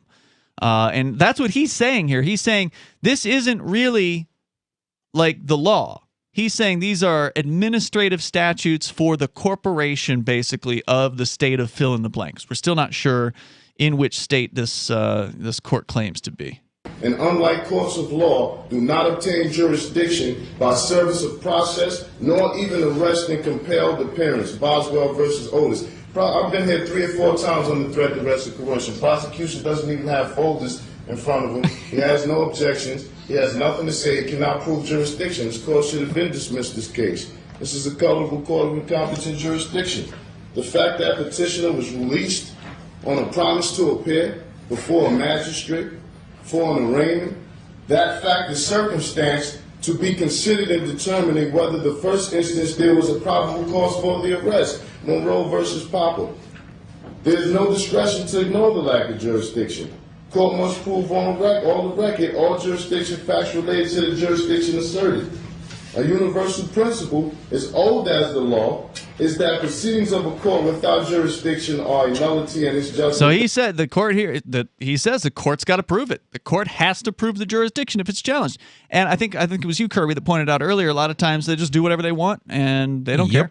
That's the way I've always been treated in court. Was shut up, sit down, pay this fine, or go to jail. Right. You want to see my jurisdiction? point to the man with a gun standing in the corner. That's what the jurisdiction is. Yep. That's what it all boils down to. And if a judge is being honest, which most of them aren't, that's what it'll come down to. Which is probably why we're not allowed to take guns into court. Right. Or even cameras most of the time. I was just wondering how he got it recorded. This is obviously a court camera because you can see there's actually you can't see it from where you are, Bonnie, in the studio, but there's two cameras. There's one camera pointing directly at the defendant's table, and there's one camera pointed at the judge. So this court is outfitted with its own camera system, which is interesting. And this is more than a decade ago, 2009. Let me continue. Then without effect either on personal property. This case has already been put before the federal court, and you will be receiving a notice of removal very shortly. This court has no jurisdiction. Prosecution can't prove jurisdiction. This case shall be dismissed, and it will. Did you file a notice of removal with the federal court? Yes, you will be receiving it shortly. All right. When I receive it, I will rule on it. This is my question to you, however. Are you employed? I'm not employed. I'm not employed with any corporations incorporated with the state of New Jersey. Are you employed with any corporation that's incorporated outside of the state of New Jersey? Objection. I'm not here to answer questions about my employment. The last time I was made aware of this was supposed to be about whether this court has jurisdiction, and clearly it doesn't. A question about employment has nothing to do with whether this court has jurisdiction, so I'm not obligated to answer those questions. No, I shall not be answering any more of those questions that are not pertaining to jurisdictional facts. Well, this is my question to you. I asked it before. If your position is that this court has no jurisdiction to determine its own jurisdiction. Objection, man. That is not my ruling. That is not my holding. I've given you the federal case law regarding such. Maybe you can take some time out that you need to do to recheck that, but that's what the case law says, not what I said. Well, I do have jurisdiction over you. Number one, you're here in my courtroom. Wow. Because I said so. Right. Now remember, the reason he's there is because, as he said earlier, threat, duress, and coercion. He knows that these psychopaths, this woman wearing this robe, and all the men with the guns who will do exactly what she says, these maniacs will come to his house, will point guns at him and his family, and he's black, so there's a good chance somebody's going to end up dead. He didn't willingly go there. He didn't just decide to go there and then, he's in her court. Right, so. He didn't take an invitation to come to court and consent to this. Threat, duress, and coercion. Yeah. TDC. Let's continue. Objection, man. You do not have jurisdiction over me. I'm here by way of threat, duress, and coercion. The federal case law stipulates already that compelled appearance and arrest warrants doesn't give a minister acting ministerially and not judicially enforcing their statute's jurisdiction. That's incorrect and false. You do not have jurisdiction because I'm here. You've told me before when I was here that you would lock me up if I didn't come, which was threat, duress, and coercion. Right. I think that you misstate what I told you. Objection, I bet he's not. Misstated. I have the videos. I have it on repeat. I would love to see the whole thing. This is only 10 minutes, right? Like, I want to see the first appearance. I want to see this because he said he'd been here 3 or 4 times already at this point. I would love to see all of this video. 24/7. I've seen you say it. I don't recall that I said I would lock you up. Objection, man. That's on the record. Well, you can object all that you want, sir. And I will continue to have a difference of opinion about that. Yeah, well, the difference of your opinion, lady, is that you get to use violence to enforce your opinion. Yep. That's the difference. He gets to be the victim of violence. Right. And we all get to pay for it. Yeah. Whether we like it or not. All right. Well, we'll continue with today's proceedings then. See, she's just going to continue. And I certainly appreciate the courtesy that you extend to me. All right, Mr. Walker, I know that you are here. Yes. You wish to be heard, sir? Your Honor, I have the prosecutor hearing on behalf of the Office of the Public Defender. Sorry, public defender. My apologies. We received after the last hearing a court order directing the Office of the Public Defender to represent this defendant. I did file a motion for reconsideration, noting that there has been no indigency determination, which is an essential component of our appointment. So I would ask respectfully that an indigency determination be made at this time and absent that earlier. All right, so in case you can't understand the mumbling public defender, he's saying that he was told to show up to represent this man, but he hasn't been proven to be indigent. What is meaning indigent? poor. I mean, he's not been proven to be poor enough to get free representation. That's why she wants to know if he's employed. Well, and he's not going to want this guy to represent him anyway because, like I say, he knows his stuff. He doesn't need some public defender. In fact, the public defender is an officer of the court, and I suspect that the Moores would have just a principled stand against taking on somebody like that. But we'll see what he has to say here in a moment because there's a few minutes left of this fascinating appearance of the Moores in court. And I think there might be another Moore court video floating around out there. I feel like I've seen another one at some point. Whether it's still there or not, I don't know. But man, I want to see what happens in Massachusetts coming up later this week because these guys, you will learn something if you watch and you pay attention to what they say. There's more coming up. Why did you move to the Shire? I moved here to the Shire because there's other people around who take liberty just as seriously as I do. I moved to the Shire because I saw videos of people challenging authority and thought that I could get support myself. It called to me, like, do this right now. I wanted to be around people like me who got it. And once I got here, I knew there was nowhere else that I wanted to be. I've always wanted to change the world. So I moved to the Shire to join people who were actually working towards doing the same thing. The people here are awesome, loving, and positive. It was for the adventure and for the feeling of something important is happening here. And I just wanted to come to sort of be part of that. Visit ShireSociety.com to read and sign the Shire Society Declaration and learn the reasons why, if you love liberty, you should immigrate to the Shire. Plus, connect with others via the forum at ShireSociety.com. That's ShireSociety.com. Are you a cryptocurrency advocate? The Crypto Tip is the ideal outreach tool to help new people discover cryptocurrency. It's a printable business card-sized tip that you can give to service providers, preferably in addition to a good cash tip. When the server scans the QR code, it'll bring up an explanation of cryptocurrency, how to install a wallet, and allow them to claim the tip. If they don't claim the crypto, you get your tip refunded to you after a time period you specify. Plus, if they do claim the tip, you get an email alert. Create as many tips as you want at cryptotip.org. That's cryptotip.org. If you want to know the latest about Free Talk Live before we go on the air, all you need to decide is how you want it delivered. It's your choice. Visit news.freetalklive.com to receive our usually weekly news updates by email. Plus, we have a Twitter account at twitter.freetalklive.com, and you can follow us on the decentralized Mastodon platform at toot.freetalklive.com. So please follow us at toot.freetalklive.com and sign up for our emails at news.freetalklive.com. So the protection of life, liberty, and property is what the Free State Project is all about. But it's an effort to move 20,000 people who understand. It's about demonstrating to the entire country that, yeah, we can have a free market, a truly free market. Making it just a freer, great place to live. It's the world's largest voluntarist libertarian community, and it's only getting bigger. That's amazing, to be able to move to a place where other people passionately believe in being free and independent. What the Free State Project is managing to do, though, is to put their money where their mouth is. It's physically getting up across the country and saying, let's go someplace and let's demonstrate the power of these ideas. There's a lot of kind of philosophy that surrounds liberty. There's a lot of thinking about it and talking about it. But here in New Hampshire, people are doing it. 101 Reasons Liberty Lives in New Hampshire, a documentary by Free State Project Early Movers. Watch it free at 101reasonsfilm.com. 101reasonsfilm.com.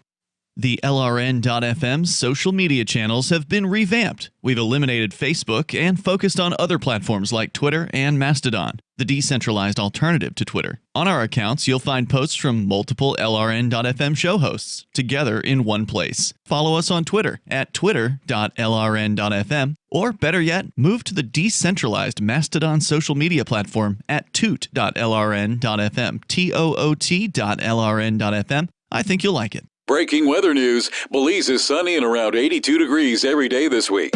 What's the forecast for your life? If current politics and economic prospects are cramping your freedom, escape to the tropics. ECI Development has affordable second homes for you to own or rent in Belize and other tropical countries. Places with stable governments and growing economies. Secure your freedom now. To find out more, send an email to ftl@ecidevelopment.com. We're still not sure why you'd want to watch, but our video feed is streaming nightly for free at cam.freetalklive.com.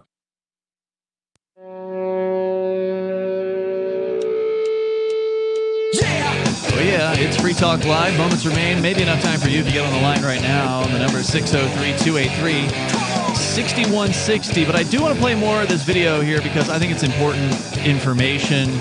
It's important to hear a man actually stand up for himself in court and not just let a judge push him around.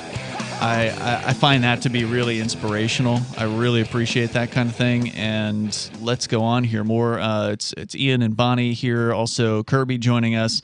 And it's fascinating to listen to this stuff. The video that I'm playing here for you is called Moorish Man Schools Judge in Court on His Rights. If you want to see it for yourself, that's where you can go. There's a lot of information that's coming out of this man here, so it can be a little overwhelming. That's why I'm kind of stopping it down and trying my best to explain it, because I've done a lot of similar research over the years. I've seen this video in the past. I've seen similar approaches. Kirby, you were just telling me about a mountain man in North Carolina. Yeah, there was an older guy. He lives off grid out in North Carolina, and conservation hemmed him up for fishing without a state license. And when he got into court, he basically explained to him that you have no jurisdiction over me per your own statutes and laws. And the judge had to agree with him and dismiss the case. It's amazing. And there's video of this? Yeah, it's on YouTube somewhere. What do you look for? Mountain Man in court? Yeah, Mountain Man in court. I love it.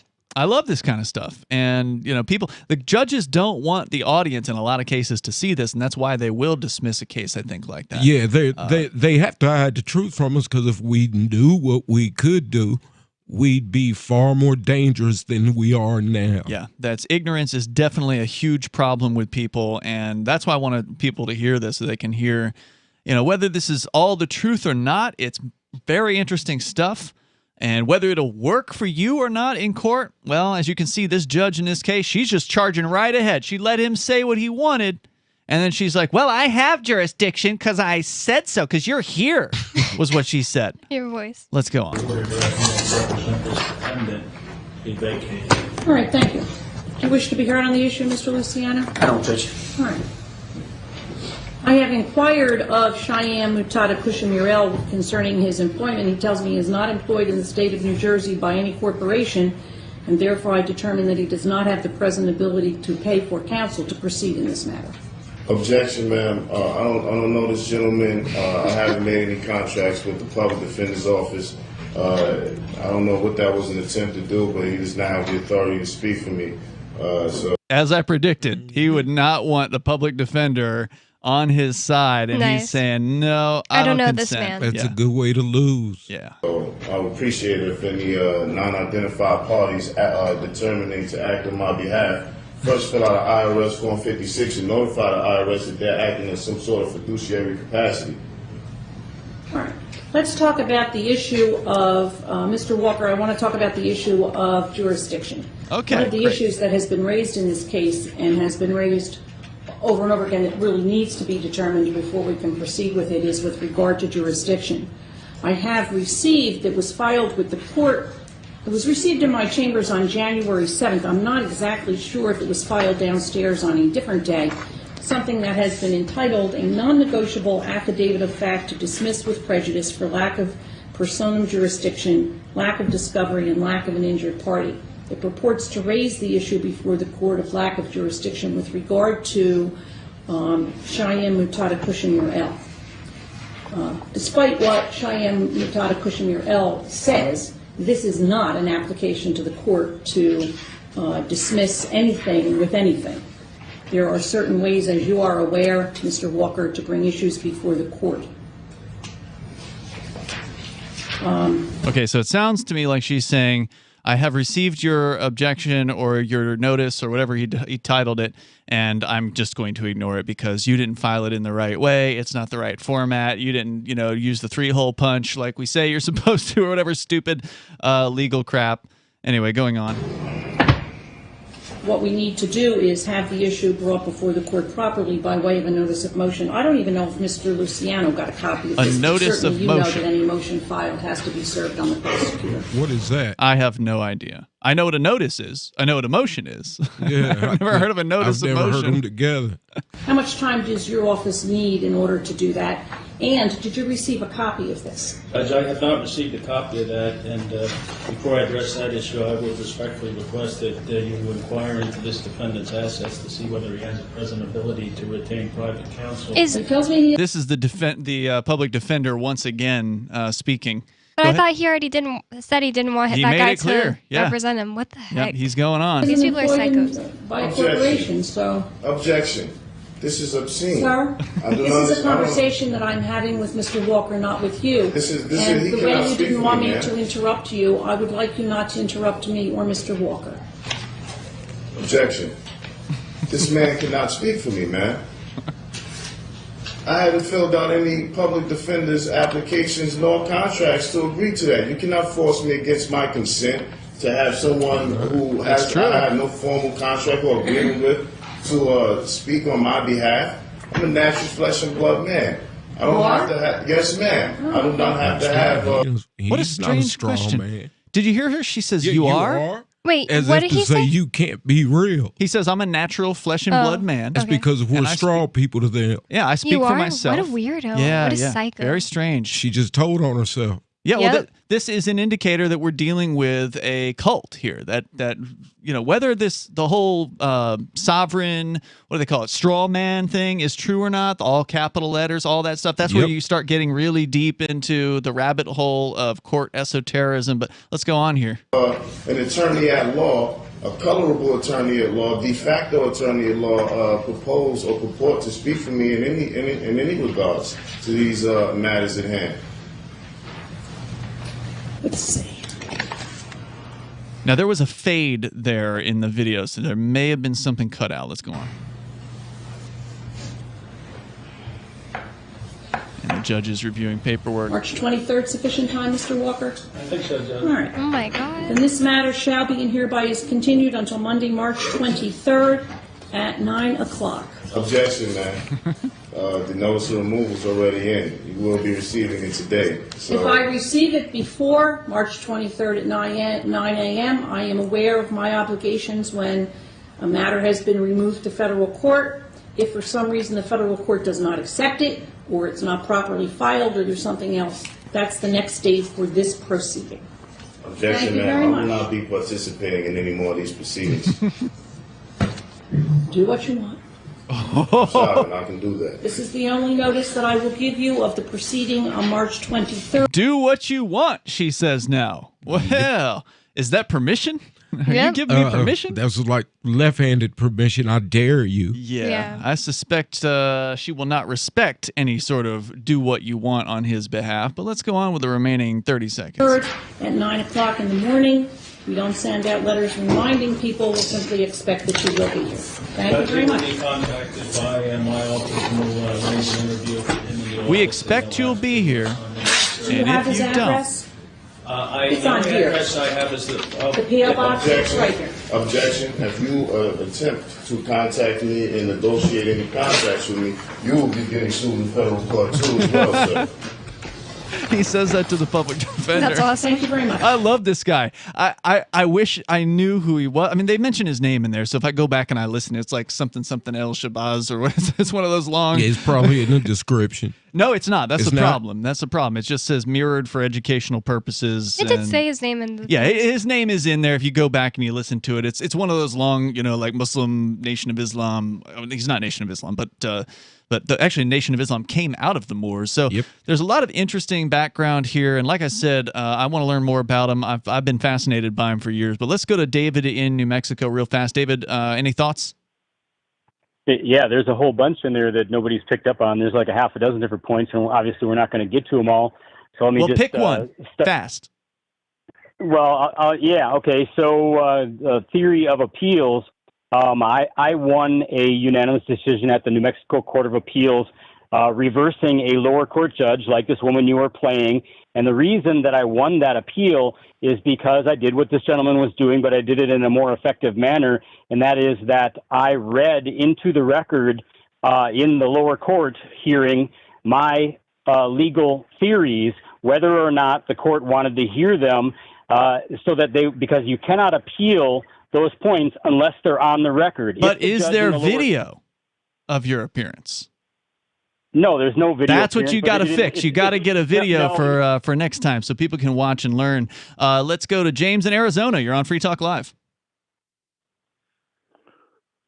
Hey, Kirby, what I would say to Shabazz, after I'd like to ask you a question. Allah is not God. Muhammad is a war profiteer. Death to jihadists. Oh, I wish we had more time. I wish we had. Death to jihadists. That's Yeah, what he said. I wish we had more time for him. He's no longer banned from the phone line, so I'm sure we'll be hearing back from James in Arizona. He can call into the show again, so he called smoking. He called toward the end of the show. We'll see you tomorrow night. Thanks, Kirby, for being here. See you tomorrow. Brute force, intransigent defiance, adamantine will. These are the hallmarks of the AI tank. These gigantic machines have the firepower of an army, but they also have their own sense of honor and duty. When the world breakers arrive, battle will be joined, planets will shake, and war and peace will never be the same again. World Breakers. Stories from David Weber, Larry Correia, and more. Available August 3rd from BaneBooks.com. Are you tired of governments murdering people around the world? Stop using their money. There is an alternative. Bitcoin is a stateless, free market, non-political currency. Bitcoin cannot be inflated or controlled by any government. By using their money, you are helping the state. You have an incredible alternative available now. Learn it, use it, spread it. Get started with Bitcoin at Bitcoin.com. That's Bitcoin.com.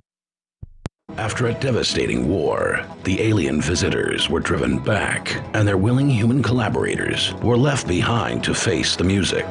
When Emma Jean Anderson's ex-lover brings her from prison, Nathan Foster and his 14-year-old nephew Ben are tasked with bringing the pair to justice. An easy enough job until they discover something is inside Emma Jean, and the fate of the planet hangs in the balance. The Family Business by Mike Coopery from BaneBooks.com. There are lots of ways to listen to Free Talk Live. Our podcast has been around since podcasts began, and now the FTL feed is loaded with content besides our full show archives. Did you know that we make it easy for you to customize your podcast subscriptions? We have different feeds, one that includes only our full shows, one with just the Daily Digest, and our main feed that includes everything. You decide what you listen to. It's quick and easy to customize your feeds at feeds.freetalklive.com. That's feeds.freetalklive.com.